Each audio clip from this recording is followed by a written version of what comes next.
ನಮಸ್ಕಾರ ವೀಕ್ಷಕರೇ, ಇವತ್ತಿನ ಪ್ರೈಮ್ ಟೈಮ್ ಕಾರ್ಯಕ್ರಮಕ್ಕೆ ಸ್ವಾಗತ. ಇವತ್ತು ನಾವು ಚರ್ಚೆ ಮಾಡ್ತಾ ಇರುವಂತದ್ದು ಯಾವುದೇ ರೀತಿಯ ರಾಜಕೀಯ ಬೆಳವಣಿಗೆಗಳಲ್ಲ, ಯಾವುದೇ ರೀತಿಯ ವಿವಾದಾತ್ಮಕ ಹೇಳಿಕೆಗಳಲ್ಲ. ಬರ್ತಾ ಇದೆ ಲೋಕಸಭಾ ಚುನಾವಣೆ, ದೊಡ್ಡ ಮಟ್ಟದಲ್ಲಿ ಸದ್ದು ಸುದ್ದಿ ಮಾಡ್ತಾ ಇದೆ, ರಂಗೇರಿದೆ. ನಮ್ಮ ಕರಾವಳಿಯ ಚುನಾವಣಾ ಕಣ ಮಾತ್ರ ಅಲ್ಲ, ದೇಶ ಅದೇ ರೀತಿ ರಾಜ್ಯದಲ್ಲೂ ಕೂಡ ಲೋಕಸಭಾ ಚುನಾವಣೆ ಅಂತ ಹೇಳುವಾಗ ಎಲ್ಲೋ ಒಂದ್ ಕಡೆ ಅಭ್ಯರ್ಥಿಗಳಿಗೆ ಭಯ ಮಾತ್ರ ಅಲ್ಲ, ಜನರಿಗೂ ಕೂಡ ಭಯ ಇದೆ, ಮತದಾರರಿಗೂ ಕೂಡ ಭಯ ಇದೆ. ಒಂದು ಮಾತಿದೆ, ಲೋಕಸಭಾ ಚುನಾವಣೆ ಅಂತ ಹೇಳುವಾಗ ಅದು ಪ್ರಜಾಪ್ರಭುತ್ವದ ಹಬ್ಬ ಅನ್ನುವಂತಹ ಮಾತುಗಳು. ಆದರೆ ಪ್ರಜಾಪ್ರಭುತ್ವದ ಹಬ್ಬ ಅನ್ನುವಂತಹ ಟೈಟಲ್ ನಾವು ಕೊಡ್ತೇವೆ, ಆದರೆ ಜನರಿಗೆ ಇದರ ಬಗ್ಗೆ ಮಾಹಿತಿ ಇಲ್ಲ, ಭಯ ಆಗ್ತಾ ಇದೆ. ಒಂದ್ ಕಡೆ ಸೋಷಿಯಲ್ ಮೀಡಿಯಾದಲ್ಲಿ ಅದಾಗಬಾರ್ದು ಇದಾಗಬಾರ್ದು ಅನ್ನುವಂಥದ್ದು ಏನೋ ಒಂದು ಗೊಂದಲ ಇದೆ, ಹಾಕಿದ್ರೆ ತಾವು ಜೈಲ್ ಸೇರ್ತೀರಾ ಅನ್ನುವಂತಹ ಪೋಸ್ಟ್ಗಳು ಹರಿದಾಡ್ತಾ ಇರುತ್ತೆ. ಇನ್ನೊಂದು ಕಡೆ ನಾನು ಯಾವ ರೀತಿ ಮತದಾನ ಮಾಡಬೇಕು, ಈ ಹಿಂದೆ ಬ್ಯಾಲೆಟ್ ಪೇಪರ್ ಇತ್ತು, ತುಂಬಾನೇ ಈಸಿಯಾಗಿ ಆಗ್ತಾ ಇತ್ತು, ನಾನು ಹೋಗಿ ಹಾಕ್ತಾ ಬರ್ತಾ ಇದೆ. EVM ಮಿಷಿನ್ ಇತ್ತು, ಅದಕ್ಕಿಂತ ಮತ್ತೆ ಏನೋ ಸುಲಭವಾಗ್ತಾ ಇತ್ತು. ಈಗ VVPAT ಬಂದಿದೆ, ಏನು ಗೊಂದಲ ಇದೆ, ನಾನು ಯಾವ ಅಭ್ಯರ್ಥಿಗೆ ಹಾಕ್ತಾ ಇದ್ದೇನೆ, ನಾನು ಹಾಕಿದಂತಹ ಮತ ಚಲಾವಣೆ ಆಗಿದ್ಯಾ ಅನ್ನುವಂಥದ್ದು ಅನೇಕ ಗೊಂದಲಗಳಿವೆ. ಸೊ ಇದಕ್ಕೋಸ್ಕರ ಇವತ್ತಿನ ಒಂದು ಅರಿವು ಮೂಡಿಸುವಂತಹ ಕಾರ್ಯ ನಾವು ಮಾಡ್ತಾ ಇದ್ದೇವೆ. ನಮ್ಮ ಮತ ದೇಶಕ್ಕೆ ಹಿತ ವಿಶೇಷ ಕಾರ್ಯಕ್ರಮಕ್ಕೆ ಸ್ವಾಗತ. ನಾನು ನಿತಿನ್ ಸಾಲ್ಯ.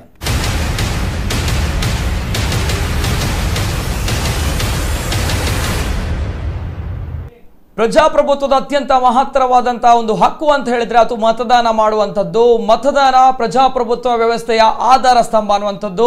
ಅದೇ ರೀತಿ ನಮ್ಗೆ ಇಷ್ಟವಾಗಿರುವಂತಹ ಒಂದು ಸರ್ಕಾರ ಆಗಿರ್ಬೋದು, ಅಥವಾ ಆ ಸರ್ಕಾರ ಕೆಲಸ ಮಾಡಿಲ್ಲ, ಏನು ಜನಪರವಾಗಿರುವಂತಹ ಕೆಲಸ ಮಾಡಿಲ್ಲ ಅನ್ನುವಂತಹ ಒಂದು ಉದ್ದೇಶ ಇದ್ರೆ ಆ ಸರ್ಕಾರವನ್ನು ಕೆಳಗೆ ಉರುಳಿಸುವಂತಹ ತಾಕತ್ತು ಇರುವಂತದ್ದು ಮತದಾರರಿಗೆ, ಅದು ಮತದಾನನಿಗೆ ಅನ್ನುವಂತಹ ಮಾತುಗಳು. ಅದೇ ರೀತಿ ಮತದಾನ ಮಾಡ್ಲಿಕ್ಕಿದೆ, ನಮ್ಗೆ ಮತದಾನ ಮಾಡ್ಲಿಕ್ಕೆ ಗೊತ್ತಿಲ್ಲ, ಯಾವ ರೀತಿ ಮಾಡುವಂಥದ್ದು, ನಾನು ಓದಿಲ್ಲ ಅನ್ನುವಂಥದ್ದು ಅನೇಕ ಜನರು ಹೇಳ್ತಾರೆ. ಅದಕ್ಕೆ ನಿಜವಾಗ್ಲೂ ಕೂಡ ಮತದಾನ ಮಾಡಲಿಕ್ಕೆ ಓದೋ ಅವಶ್ಯಕತೆ ಇದೆಯಾ ಅನ್ನುವಂಥದ್ದು ನಾನು ನೋಡ್ತಾ ಇದ್ದೆ. ಅನೇಕ ಜನರು ಹೇಳ್ತಾ ಇದ್ರು, ನಾನು ಯಾಕೆ ಮತದಾನ ಮಾಡಬೇಕು, ಅದರಿಂದ ಏನಾಗುತ್ತೆ, ನನ್ನ ಒಂದು ವೋಟಿಂದ ಏನಾಗ್ಬೋದು, ಪರವಾಗಿಲ್ಲ, ಯಾರೋ ಬರ್ತಾರೆ, ಯಾರೋ ಜಯಗಳಿಸ್ತಾರೆ, ನಾನು ಯಾಕೆ ಅವರಿಗೆ ವೋಟ್ ಹಾಕಬೇಕು, ನನ್ನ ಕೆಲಸ ಕಾರ್ಯ ಯಾಕೆ ವೇಸ್ಟ್ ಮಾಡಬೇಕು ಅನ್ನುವಂತಹ ಅನೇಕ ಜನರು ನಿಮ್ಮ ಮುಂದೆ ಇದ್ದಾರೆ. ಮತದಾನದ ಮಹತ್ವ ಏನು ಅನ್ನುವಂಥದ್ದು ಅನೇಕ ಜನರಿಗೆ ಗೊತ್ತಿಲ್ಲ.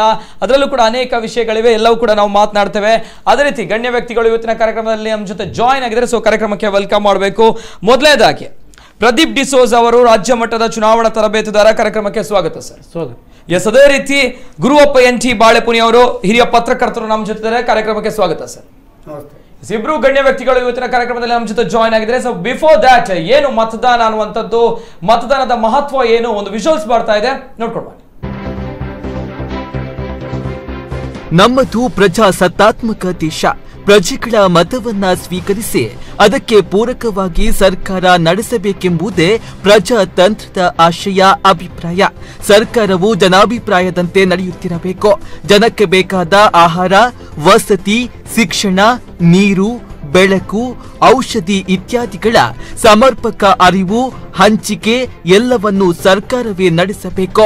ಈ ಕಾರಣದಿಂದಲೇ ಆಯಾ ಪ್ರದೇಶದ ಪರವಾಗಿ ಮತದಾನದ ಮೂಲಕ ಯೋಗ್ಯ ಪ್ರತಿನಿಧಿಗಳನ್ನ ಆರಿಸಿ ಸರ್ಕಾರ ನಡೆಸಲು ಕಳಿಸುವ ಗುರುತರ ಹೊಣೆಗಾರಿಕೆ ಎಲ್ಲ ಜನಗಳದು.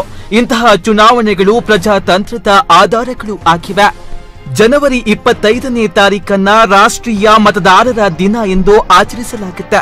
ಏಕೆಂದ್ರೆ ಪ್ರಜಾಪ್ರಭುತ್ವದ ವ್ಯವಸ್ಥೆಯಲ್ಲಿ ಮತದಾನದ ಪಾತ್ರ ಅತ್ಯಂತ ಮಹತ್ತರವಾದದ್ದು. ಜನತಂತ್ರದ ಮುಖ್ಯ ಅಂಗವೇ ಚುನಾವಣೆಗಳು. ನಾವು ತೀರ್ಮಾನಿಸಿಕೊಡುವ ಅಧಿಕಾರ, ಪ್ರಜೆಗಳಿಂದ ಆಯ್ಕೆಯಾದ ಸರ್ಕಾರ ಜನರ ಆಶೋತ್ತರಗಳಂತೆಯೇ ನಡೆಯಬೇಕು ಎಂಬುದು ಸಂವಿಧಾನದ ನಿಯಮ. ಹೀಗಾಗದಿದ್ದಾಗ ಜನವಿರೋಧಿ ಸರ್ಕಾರವನ್ನ ಮತದಾನದ ಮೂಲಕವೇ ಕಿತ್ತೆಸೆಯಬಹುದು. ಹೀಗೆ ಮತದಾನವು ಪ್ರಜೆಗಳಿಗೆ ಸರ್ಕಾರವನ್ನ ಸ್ಥಾಪಿಸುವ ಮತ್ತು ಅಧಿಕಾರದಿಂದ ಕೆಳಗಿಳಿಸುವ ಹಕ್ಕನ್ನ ನೀಡಿದೆ. ಇದನ್ನೇ ಜನತಾಧಿಕಾರ ಎನ್ನುವುದು. ಮತದಾನವು ರಾಜಕೀಯ ವ್ಯವಸ್ಥೆಯನ್ನ ನಿಯಂತ್ರಿಸುವ ಸಲುವಾಗಿ ಪ್ರಜೆಗಳಿಗೆ ಕೊಟ್ಟಿರುವ ಒಂದು ಬಲವಾದ ಅಂಕುಶ ಎನ್ನಲೂಬಹುದು. ಈ ವ್ಯವಸ್ಥೆ ಪ್ರಜೆಗಳಿಗೆ ಪರೋಕ್ಷವಾಗಿ ಆಡಳಿತದಲ್ಲಿ ಹಸ್ತಕ್ಷೇಪ ಮಾಡಲು ಅವಕಾಶ ನೀಡಿದೆ. ಇದರಿಂದಲೇ ಭ್ರಷ್ಟಾಚಾರ ಸರ್ಕಾರಗಳನ್ನ ಶಾಂತಿಯುತವಾಗಿಯೇ ಬದಲಾಯಿಸಲು ಸಾಧ್ಯವಾಗಿರುವುದು. ಆದ್ದರಿಂದಲೇ ಮತದಾನವನ್ನ ಪ್ರಜಾಪ್ರಭುತ್ವದ ಆಧಾರ ಸ್ತಂಭ ಎಂದಿರುವುದು. ಮುಕ್ತ ಮತ್ತು ನಿರ್ಭೀತ ಚುನಾವಣೆಗಳು ಆರೋಗ್ಯವಂತ ಪ್ರಜಾಪ್ರಭುತ್ವದ ಲಕ್ಷಣವಾಗಿದ್ದು ರಾಷ್ಟ್ರದ ಪ್ರತಿಷ್ಠೆ ಹಾಗೂ ಮೌಲ್ಯವನ್ನ ಹೆಚ್ಚಿಸುತ್ತದೆ. 1982ರಲ್ಲಿ ಸಂಸತ್ತು ಮತದಾನದ ವಯಸ್ಸನ್ನ 21ರಿಂದ 18 ವರ್ಷಕ್ಕೆ ಇಳಿಸಿತು. ವಯಸ್ಕ ಮತದಾನದ ಪದ್ಧತಿಯಲ್ಲಿ ಜಾತಿ, ಧರ್ಮ, ಬಡತನ, ಸಿರಿತನ, ಲಿಂಗಭೇದ ಇತ್ಯಾದಿ ಯಾವುದೇ ತಾರತಮ್ಯಗಳಿಲ್ಲ. ಇದು ಪ್ರಜೆಗಳ ಪರಮಾಧಿಕಾರದ ಸಂಕೇತವಾಗಿರುತ್ತೆ. ಅದೇ ರೀತಿ ಎಷ್ಟೇ ಬಲಶಾಲಿ ವ್ಯಕ್ತಿಗಳಾಗಲಿ ಅವರು ಮತದಾನವನ್ನ ಎದುರಿಸಿ ಗೆದ್ದು ಅಧಿಕಾರಕ್ಕೆ ಬರಬೇಕು. ಮತ್ತು ಅಧಿಕಾರ ಶಾಶ್ವತವೂ ಅಲ್ಲ ಅಥವಾ ವಂಶಾನುಕ್ರಮವೂ ಅಲ್ಲ ಇತ್ಯಾದಿ ಉತ್ತಮ ಅಂಶಗಳು ಸಹ ಇದೆ. ಇನ್ನು ಲೋಪಗಳೆಂದರೆ ಮತ ನೀಡುವವರಿಗೆ ಮತ್ತು ಚುನಾವಣೆಗೆ ನಿಲ್ಲುವವರಿಗೆ ವಿದ್ಯೆ ಬುದ್ಧಿ ಏನು ಬೇಕಾಗಿಲ್ಲ, ವಯಸ್ಸೊಂದೇ ಅರ್ಹತೆ, ಮತ್ಯಾವ ಯೋಗ್ಯತೆಯೂ ಬೇಕಾಗಿಲ್ಲ.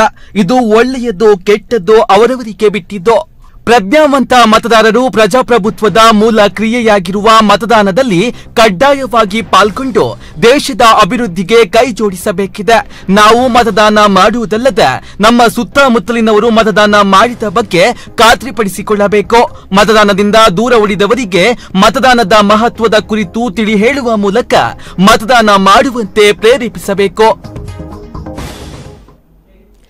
ಎಸ್, ಮತದಾನದಿಂದ ದೂರ ಉಳಿದವರಿಗೆ ಮತದಾನದ ಬಗ್ಗೆ ಮಹತ್ವ ತಿಳಿಸ್ಕೊಡ್ಬೇಕು. ಮತದಾನ ಅಂದ್ರೆ ಏನು, ಮತದಾನ ಮಾಡಿದ್ರೆ ಏನಾಗುತ್ತೆ, ಮಾಡಲಿದ್ರು ಕೂಡ ಏನಾಗುತ್ತೆ ಅನ್ನೋದು ಅನೇಕ ಜನರು ಹೇಳ್ತಾ ಇದ್ದಾರೆ. ನಾಗಲೇ ಒಂದು ಮಾತು ಹೇಳಿದೆ, ನನ್ಗೇನಾಗಿದ್ಯಪ್ಪ, ಯಾರು ಬೇಕಾದ್ರೂ ಜಯಗಳಿಸ್ಲಿ, ಏನಾಗ್ತಾ ಇದೆ, ನನ್ನ ಕೆಲಸಕ್ಕೆ ಟೈಮ್ ಇಲ್ಲ, ನಾನು ಬ್ಯುಸಿ ಆಗಿದ್ದೇನೆ ಅನ್ನುವಂಥ ಮಾತು ಅನೇಕ ಜನರು ಹೇಳ್ತಾ ಇದ್ದಾರೆ. ಆದ್ರೆ ಇದು ತಪ್ಪು ಅನ್ನುವಂಥದ್ದು. ಪ್ರಜಾಪ್ರಭುತ್ವವಾಗಿರುವಂತಹ ಮಹತ್ತರವಾಗಿರುವಂತಹ ಬೆಳವಣಿಗೆ ಅಂತ ಹೇಳಿದ್ರೆ ಅದು ಹಕ್ಕು ಅಂತ ಹೇಳಿದ್ರೆ ಅದು ಮತದಾನ ಅನ್ನುವಂಥದ್ದು. ಎಸ್, ಗಣ್ಯ ವ್ಯಕ್ತಿಗಳು ನಮ್ಮ ಜೊತೆ ಇದ್ದಾರೆ. ಅನೇಕ ಜನರಿಗೆ ಒಂದು ಗೊಂದಲ ಇದೆ, ಏನು ಈ ಮೆಷಿನ್ ಅನ್ನುವಂಥದ್ದು, ಇವಿಎಂ ಮೆಷಿನ್, ಅನೇಕ ಹೆಸರುಗಳು ಕೇಳಿ ಬರ್ತಾ ಇದೆ, ಅನೇಕ ಹೇಳಿಕೆಗಳು, ವಿವಾದಾತ್ಮಕ ಹೇಳಿಕೆಗಳು ಅಂತ ಹೇಳ್ಬೋದು. ಯಾಕಪ್ಪ ಅಂತ ಹೇಳಿದ್ರೆ ಇವಿಎಂ ಮೆಷಿನ್ ಸರಿ ಇಲ್ಲ, ಏನೋ ಒಂದರಲ್ಲಿ ದೋಷ ಇದೆ ಅನ್ನುವಂತಹ ಮಾತುಗಳು ಎಲ್ಲವೂ ಕೂಡ ನಾವು ಅನೇಕ ಬಾರಿ ಕೇಳಿದ್ದೇವೆ. ಸೊ ಅದಕ್ಕೋಸ್ಕರ ಏನು ಈ ಇವಿಎಂ ಮಿಷಿನ್, ವಿವಿಪ್ಯಾಟ್ ಅಂದ್ರೆ ಏನು, ಇದರಲ್ಲಿ ಏನಾಗುತ್ತೆ, ನಿಜವಾಗ್ಲೂ ಕೂಡ ನಾವು ಹಾಕಿದಂತಹ ಮತಗಳು ನಮ್ಮ ಅಭ್ಯರ್ಥಿಗೆ ಅಥವಾ ನಮ್ಮ ಪಕ್ಷಕ್ಕೆ ಸಿಗುತ್ತಾ ಅನ್ನುವಂಥದ್ದು ಎಲ್ಲವೂ ಕೂಡ ನಾವು ಇವತ್ತು ಮಾತನಾಡ್ತೇವೆ. ಒಂದು ಆರೋಗ್ಯಕರವಾಗಿರುವಂತಹ ಚರ್ಚೆ ಇವತ್ತು ಇಲ್ಲಿ ನಡೀಲಿ ಅನ್ನುವಂಥದ್ದು. ಎಸ್, ಗುರುವಪ್ಪ NT ಬಾಳೆಪುಣಿ ಅವರ ಜೊತೆ ಒಂದು ಮಾತು ಡೈರೆಕ್ಟ್ ಆಗಿ ತಮ್ಮ ಜೊತೆ ಕೇಳಬೇಕು. ಪತ್ರಕರ್ತರು ಅನೇಕ ವರ್ಷಗಳಿಂದ ಅನೇಕ ಚುನಾವಣೆಗಳನ್ನು ತಾವು ನೋಡ್ಕೊಂಡು ಬರ್ತಾ ಇದ್ರ ಅಲ್ವಾ, ಈ ಬಾರಿಯ ಚುನಾವಣೆ ಕೂಡ ಅದರಲ್ಲೂ ಕೂಡ ಒಂದು ಮಾತು, ಪ್ರಜಾಪ್ರಭುತ್ವದ ಹಬ್ಬ ಅನ್ನುವಂಥ ಲೋಕಸಭಾ ಚುನಾವಣೆ. ಆದ್ರೆ ಎಲ್ಲೋ ಒಂದ್ ಕಡೆ ಭಯ ಇದೆ ಜನರಲ್ಲಿ ಅಲ್ವಾ, ಏನ್ ಹೇಳ್ತೀರಾ ಅಂತ ಹೇಳಿ. ಅಂದ್ರೆ ಸೋಷಿಯಲ್ ಮೀಡಿಯಾಗಳಲ್ಲಿ ಅದು ಹಾಕ್ಬಾರ್ದು, ಇದು ಹಾಕ್ಬಾರ್ದು, ಅಭಿವ್ಯಕ್ತಿ ಸ್ವಾತಂತ್ರ್ಯ ಅನ್ನುವಂಥದ್ದು ಒಬ್ಬನಿಗೆ ಇದೆ, ಅದು ಕೂಡ ಎಲ್ಲೋ ಇಲ್ವಾ ಅನ್ನುವಂತಹ ಪ್ರಶ್ನೆಗಳು ಬರುತ್ತೆ ನಮ್ಮ ನಡುವಲ್ಲಿ. ಅಂದ್ರೆ ಹಾಕಿದ್ರೆ ಜೈಲಿಗೆ ಹೋಗ್ತೀರಾ ಅನ್ನುವಂಥದ್ದು ಸಮಸ್ಯೆ ಇದೆ, ಯಾರನ್ನು ಕೂಡ ಸಪೋರ್ಟ್ ಮಾಡಬಾರ್ದು. ಒಂದ್ ಕಡೆ ಪ್ರಜಾಪ್ರಭುತ್ವದ ಹಬ್ಬ, ಇನ್ನೊಂದ್ ಕಡೆ ಭಯಭೀತರಾಗಿದ್ದಾರೆ ಜನರು. ಏನ್ ಹೇಳ್ತೀರಾ? ಮುಖ್ಯವಾಗಿ ಇಲ್ಲಿ ಭಯಪಡುವಂತ ಅವಶ್ಯಕತೆಗಳು ಯಾವುದೂ ಇಲ್ಲ. ಎಸ್, ಮುಖ್ಯವಾಗಿ ಒಂದು ವಿಷಯವನ್ನು ಕೂಲಂಕುಷವಾಗಿ ತಿಳ್ಕೊಂಡವನಿಗೆ ಅದರ ಇತಿಮಿತಿಗಳು, ಹಕ್ಕು, ಬಾಧ್ಯತೆಗಳು ಗೊತ್ತಾಗ್ತದೆ. ಇಲ್ಲಿ ಯಾವುದೇ ನಿರ್ಬಂಧಗಳು ಇಲ್ಲ. ಆದ್ರೆ ಕಾನೂನಿನ ವ್ಯಾಪ್ತಿಗೆ ಬರುವಾಗ ಎಲ್ಲವೂ ನನ್ನ ಹಕ್ಕಾಗಿ ನನಗೆ ವಾಕ್ ಸ್ವಾತಂತ್ರ್ಯ ಇದೆ, ನನಗೆ ನನ್ನ ಅನುಭವಗಳನ್ನು ಅಥವಾ ನನ್ನ ಇಚ್ಛೆಗಳನ್ನು ಹೇಳ್ಕೊಳ್ಳೋದು ಅದು ಒಂದು ರೀತಿಯ ಎಂಥದ್ದು ಕಾನೂನು ಕ್ರಮಗಳ ದಾಟಿ ಹೋಗುವಂತ ಪರಿಸ್ಥಿತಿ ಬರ್ತದೆ. ಅದು ಬಾರ್ದು. ಇಲ್ಲಿ ಏನಾಗಿದೆ, ಈಗ ಸಾಮಾಜಿಕ ಜಾಲತಾಣಗಳಲ್ಲಿ ಅದು ಬರಬಾರದು, ಇದು ಬರಬಾರದು, ಕಾರ್ಯಕ್ರಮಗಳಿಗೆ ಆ ಪರ್ಮಿಷನ್ ಬೇಕು, ಈ ಪರ್ಮಿಷನ್ ಬೇಕು, ಕಾರ್ಯಕ್ರಮಗಳು ಇಲ್ಲದಿದ್ರೂ ಪರ್ಮಿಷನ್ ಬೇಕು. ನಮ್ಮ ಜನಗಳಿಗೆ ರುಟೀನ್ ದಿನನಿತ್ಯ ಆಗುವಂತ ಕಾರ್ಯಕ್ರಮಗಳಿಗೆ ಕೂಡ ಪರ್ಮಿಷನ್ ಬೇಕು ಅನ್ನೋದು ಗೊತ್ತಿರುವುದಿಲ್ಲ. ಈಗ ಉದಾಹರಣೆಗೆ ನಾನು ಹೇಳ್ತಾ ಇದ್ರೆ, ರಾತ್ರಿ 10 ಗಂಟೆಯ ನಂತರ ಮುಂಜಾನೆ 6 ಗಂಟೆಯ ತನಕ ಧ್ವನಿವರ್ಧಕಗಳನ್ನು ಬಳಕೆ ಮಾಡಲಿಕ್ಕೆ ಇಲ್ಲ. ಇದು ಸಾಮಾನ್ಯ ಸಂಗತಿ. ಇದನ್ನು ನಮ್ಮ ದೇಶದ ಸರ್ವೋಚ್ಚ ನ್ಯಾಯಾಲಯ ಕೂಡ ಹೇಳಿದೆ. ಆದ್ರೆ ಏನಾಗಿದೆ ಅಂದ್ರೆ, ಚುನಾವಣೆಯೇತರ ಸಮಯದಲ್ಲಿ ಕೆಲವು ಹಬ್ಬ ಕಾರ್ಯಕ್ರಮಗಳಿಗೆ ಸ್ವಲ್ಪ ನಮ್ಮ ಕಾನೂನು ವ್ಯವಸ್ಥೆ ಸ್ವಲ್ಪ ಸಡಿಲ ಕೊಡ್ತದೆ. ಚುನಾವಣೆ ಬಂದ ತಕ್ಷಣ ಆ ಕಾನೂನು ಸ್ವಲ್ಪ ಬಿಗಿಗೊಳ್ತದೆ. ಹಾಗಂತೇಳಿ ಅದು ಹೊಸ್ತು ಕಾನೂನು ಆಗಿರುವುದಿಲ್ಲ. ಇದ್ದಂತ ಕಾನೂನನ್ನೇ ಅಧಿಕಾರಿಗಳು ಪರಿಪಕ್ವವಾಗಿ ಪಾಲನೆ ಮಾಡ್ತಾರೆ. ಹಾಗೆ ಏನಾಗುತ್ತೆ, ತಪ್ಪು ಅಭಿಪ್ರಾಯಗಳು ಬರ್ತದೆ. ಅದು ಮೊನ್ನೆ ಮೈಕ್ ಇಟ್ಟಿದ್ದಾರೆ, ಇವತ್ತು ಮೈಕ್ ಇಡಬಿಡಲ್ಲ, ಮೊನ್ನೆ ಫಂಕ್ಷನ್ ಮಾಡಿದ್ದೀವಿ, ಇವತ್ತು ಮಾಡೋಕ್ಕೆ ಆಗಲ್ಲ. ಇದು ಸರಿಯಾಗಿ ತಿಳ್ಕೊಂಡ್ರೆ, ನಮ್ಮ ನಿಯಮಗಳು, ಕಾನೂನುಗಳು, ನಿರ್ಬಂಧಗಳ ಬಗ್ಗೆ ಸರಿಯಾಗಿ ತಿಳ್ಕೊಂಡವರಿಗೆ ಯಾವ ಗೊಂದಲವೂ ಇಲ್ಲ, ಯಾವ ಭಯವೂ ಇಲ್ಲ. ನಾನು ಹೇಳ್ತಿದ್ದೆ, ಹಬ್ಬ ಅನ್ನೋದನ್ನ ಯಾಕೆಂದ್ರೆ ನೀವು ಹೇಳಿದಿರಿ, ಆಗ್ಲೇ ಹೇಳಿದಿರಿ, ಭಯ ಅಂತೇಳಿ. ಈ ಭಯವನ್ನು ತೆಗಿಲಿಕ್ಕೆ ಬೇಕಾಗಿ ಚುನಾವಣಾ ಹಬ್ಬ ಅಂತ ನಮ್ಮ ವ್ಯವಸ್ಥೆ ಹೇಳ್ಕೊಂಡು ಬಂದಿತ್ತು.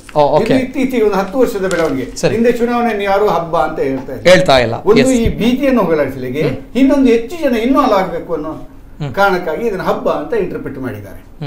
ಹಾಗಾಗಿ ನನ್ನದು ಮನವಿ ಏನಿದೆ ಅಂದ್ರೆ, ಯಾರು ಭಯಭೀತಿ ಪಡಬೇಕಾಗಿಲ್ಲ. ಅವರು ನಿರಾಳವಾಗಿ ಬಂದು ಅವರಿಗೆ ಬೇಕಾದ ಅಭ್ಯರ್ಥಿಗಳಿಗೆ ಮತದಾನ ಮಾಡಿ ಹೋಗಬಹುದು. ಇದರ ಜೊತೆಗೆ ಸ್ವಲ್ಪ ಕಾನೂನು ಮತ್ತೆ ನಿಬಂಧನೆಗಳನ್ನು ಅರಿವಿದ್ದವರಿಗೆ ಮತ್ತಷ್ಟು ಒಳ್ಳೆಯದು, ಸಲೀಸಾಗಿ ಈ ಚುನಾವಣೆ ಸಂದರ್ಭದಲ್ಲಿ ಡೀಲ್ ಮಾಡಲಿಕ್ಕೆ ಅನುಕೂಲ ಆಗುತ್ತೆ ಅಂತ ನಾನು ಹೇಳಲಿಕ್ಕೆ ಬಯಸ್ತೇನೆ. ಓಕೆ ಓಕೆ ಎಲ್ಲೋ ಒಂದು ಕಡೆ ನಾನು ಮೊದಲಿಗೆ ಒಂದು ಪಾಯಿಂಟ್ ರೈಸ್ ಮಾಡಿದೆ ಅಂತ ಹೇಳುವಾಗ ಸೋಷಿಯಲ್ ಮೀಡಿಯಾಗಳಲ್ಲಿ ಯಾರೋ ಒಬ್ರು ಅಭ್ಯರ್ಥಿಯ ಪರ ಪ್ರಚಾರ ಮಾಡಬಾರ್ದು, ಸಮಸ್ಯೆ ಆಗುತ್ತೆ ಅನ್ನುವಂಥದ್ದು ಏನು ಹೇಳ್ತೀರಾ? ಬಹಳ ಸ್ಪಷ್ಟವಾಗಿದೆ. ಓಕೆ, ಒಬ್ಬ ಅಭ್ಯರ್ಥಿ ಪರವಾಗಿ ಇನ್ನೊಬ್ಬನು ಪ್ರಚಾರ ಮಾಡುವುದಾದ್ರೆ ಆ ಮೂಲ ಅಭ್ಯರ್ಥಿಯ ಒಪ್ಪಿಗೆಯನ್ನು ಪಡೆದಿರಬೇಕು. ಪಡೆದಿದ್ರೆ ಏನಾಗುತ್ತೆ ಅಂದ್ರೆ ಆ ಸಾಮಾಜಿಕ ಜಾಲತಾಣದಲ್ಲಿ ಜಾಹೀರಾತು ಅಥವಾ ಪ್ರಚಾರ ಏನ್ ಬಂದಿದೆ ಅದು ಪೇಮೆಂಟ್ ಲಿಸ್ಟ್ಗೆ ಹೋಗ್ತದೆ, ಅಭ್ಯರ್ಥಿಯ ಪೇಮೆಂಟ್ ಕೋಟಕ್ಕೆ ಹೋಗ್ತದೆ. ಅಲ್ಲಿ ಬಂದಂತ ಖರ್ಚು ವೆಚ್ಚಗಳನ್ನು ಅಭ್ಯರ್ಥಿ ಖರ್ಚಿಗೆ ಸೇರಿಸ್ತಾರೆ. ಒಂದು ವೇಳೆ ಅಭ್ಯರ್ಥಿಯ ಒಪ್ಪಿಗೆ ಇಲ್ಲದೆ ಇದ್ರೆ ಸ್ವಮೋಟ ಆಗಿ ಅಂತ ಪಬ್ಲಿಸಿಟಿಗಳನ್ನು ಮಾಡಿದ್ರೆ ಅವರು ಕಾನೂನು ಕ್ರಮಕ್ಕೆ ಒಳಗಾಗ್ತಾರೆ. ಪ್ರೀ ಪರ್ಮಿಷನ್ ತಗೊಳ್ಬೇಕು. ಎಲ್ಲದಕ್ಕೂ ನೀವು ಜಾಹೀರಾತು ಕಂಟೆಂಟ್ಗಳಿಗೆ ಪ್ರೀ ಪರ್ಮಿಷನ್ ತಗೊಳ್ಬೇಕು. ತಕೊಂಡು ಅದನ್ನು ಸಾಮಾಜಿಕ ಜಾಲದಲ್ಲಿ ಬಿಟ್ಟಾಗ ಯಾವುದೇ ಅಡಚಣೆ ಇರುವುದಿಲ್ಲ. ಆದ್ರೆ ಹೆಚ್ಚಿನವರಿಗೆ ಏನಾಗಿದೆ ಅಂದ್ರೆ ಖುಷಿ ಈ ಸಾಮಾಜಿಕ ಜಾಲ ಫ್ರೀಯಾಗಿ ಸಿಗೋ ಕಾರಣ ಒಟ್ಟಾರೆ ಕಳಿಸ್ಕೊಡ್ತಾರೆ, ಅದಕ್ಕೆ ಅವಕಾಶ ಇಲ್ಲ. ಇದು ಒಂದು ರೀತಿ ನಮ್ಮ ಸಾಮಾಜಿಕ ಸ್ವಾಸ್ಥ್ಯವನ್ನು ಉಳಿಸಿಕೊಳ್ಳಿಕ್ಕೆ ಮಾಡಿರುವಂತಹ ಒಳ್ಳೆ ಸಿಸ್ಟಮ್ ಅಂತ ನಾನು ಅನ್ಕೋಬಹುದು. ಇವತ್ತು ನೀವು ತಮಗೂ ಚೆನ್ನಾಗಿ ಗೊತ್ತಿದೆ, ಸಾಮಾಜಿಕ ಜಾಲತಾಣಗಳಲ್ಲಿ ಬೇಕಾದ್ದು ಬರುತ್ತೆ, ಬೇಡದ್ದು ಬರುತ್ತೆ. ಪಬ್ಲಿಸಿಟಿಗೂ ಒಂದು ಇತಿ ಮಿತಿಗಳಿರ್ತವೆ, ಯಾವುದು ಮೇರೆ ಮೀರಿ ಹೋಗಬಾರ್ದು. ಈ ಮೇರೆ ಮೀರಿ ಹೋಗಬಾರ್ದು ಅನ್ನೋ ಕಾರಣಕ್ಕಾಗಿ ಈ ರಿಸ್ಟ್ರಿಕ್ಷನ್ಗಳು ಇದಾವೆ ಅಂತೇಳಿ ನಾನು ತಿಳ್ಕೊಂಡಿದ್ದೆ. ಓಕೆ ಓಕೆ ಅದಾಗಿ ಚುನಾವಣೆ ಅಂತ ಬಂದಾಗ ದೊಡ್ಡ ಮಟ್ಟದಲ್ಲಿ ಸದ್ದು ಸುದ್ದಿ ಮಾಡ್ತಾ ಇರುವಂತ ಒಂದು ಸಮಿತಿ ಅಂತ ಹೇಳಿದ್ರೆ ಸ್ವೀಪ್ ಸಮಿತಿ ಅನ್ನುವಂಥದ್ದು. ಅದರಲ್ಲೂ ಕೂಡ ದಕ್ಷಿಣ ಕನ್ನಡ ಜಿಲ್ಲೆಯ ಸ್ವೀಪ್ ಸಮಿತಿ ದೊಡ್ಡ ಮಟ್ಟದಲ್ಲಿ ಕೆಲಸ ಮಾಡ್ತಾ ಇದೆ. ಹೊಸ ಚುನಾವಣೆಯಲ್ಲಿ ಮತ ಚಲಾಯಿಸಲಿಕ್ಕೆ ಬರುವಂತಹವರನ್ನು ಒಂದು ದೊಡ್ಡ ಮಟ್ಟದಲ್ಲಿ ಬರಬೇಕು. ಈ ಬಾರಿ ಕನಿಷ್ಠ 90% ಮತದಾನ ನಮ್ಮ ದಕ್ಷಿಣ ಕನ್ನಡ ಜಿಲ್ಲೆಯಲ್ಲಿ ಆಗಬೇಕು ಅನ್ನುವಂಥ ಒಂದು ಒಳ್ಳೆಯ ದೃಷ್ಟಿಯಿಂದ ಸ್ವೀಪ್ ಸಮಿತಿ ಕೆಲಸ ಮಾಡ್ತಾ ಇದೆ. ಮಾನವ ಸರಪಳಿ ಆಗಿರ್ಬೋದು, ಸೈಕ್ಲೋಥಾನ್ ಆಗಿರ್ಬೋದು, ಮರಳಿನಲ್ಲಿ ಶಿಲ್ಪ ಆಗಿರ್ಬೋದು, ಈ ರೀತಿ ಅನೇಕ ಕೆಲಸಗಳನ್ನು ಅನೇಕ ಅಭಿಯಾನಗಳನ್ನು ಮಾಡ್ತಾ ಇದೆ.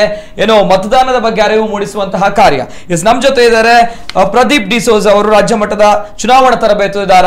ಮಾತನಾಡ್ತಿದ್ದೇವೆ ಸರ್, ಒಂದು ಸ್ವೀಪ್ ಅನ್ನುವಂಥದ್ದು ಅಂದ್ರೆ ಏನು ಅಂತದ್ದು, ಅಂದ್ರೆ ಎಲೆಕ್ಷನ್ ಬಂದಾಗ ಈ ಸ್ವೀಪ್ ಸಮಿತಿ ಅನ್ನುವಂಥದ್ದು ಬರುತ್ತೆ, ಈ ರೀತಿ ಜಾಗೃತಿ ಕಾರ್ಯಕ್ರಮಗಳನ್ನು ಹಮ್ಮಿಕೊಳ್ಳುತ್ತೆ.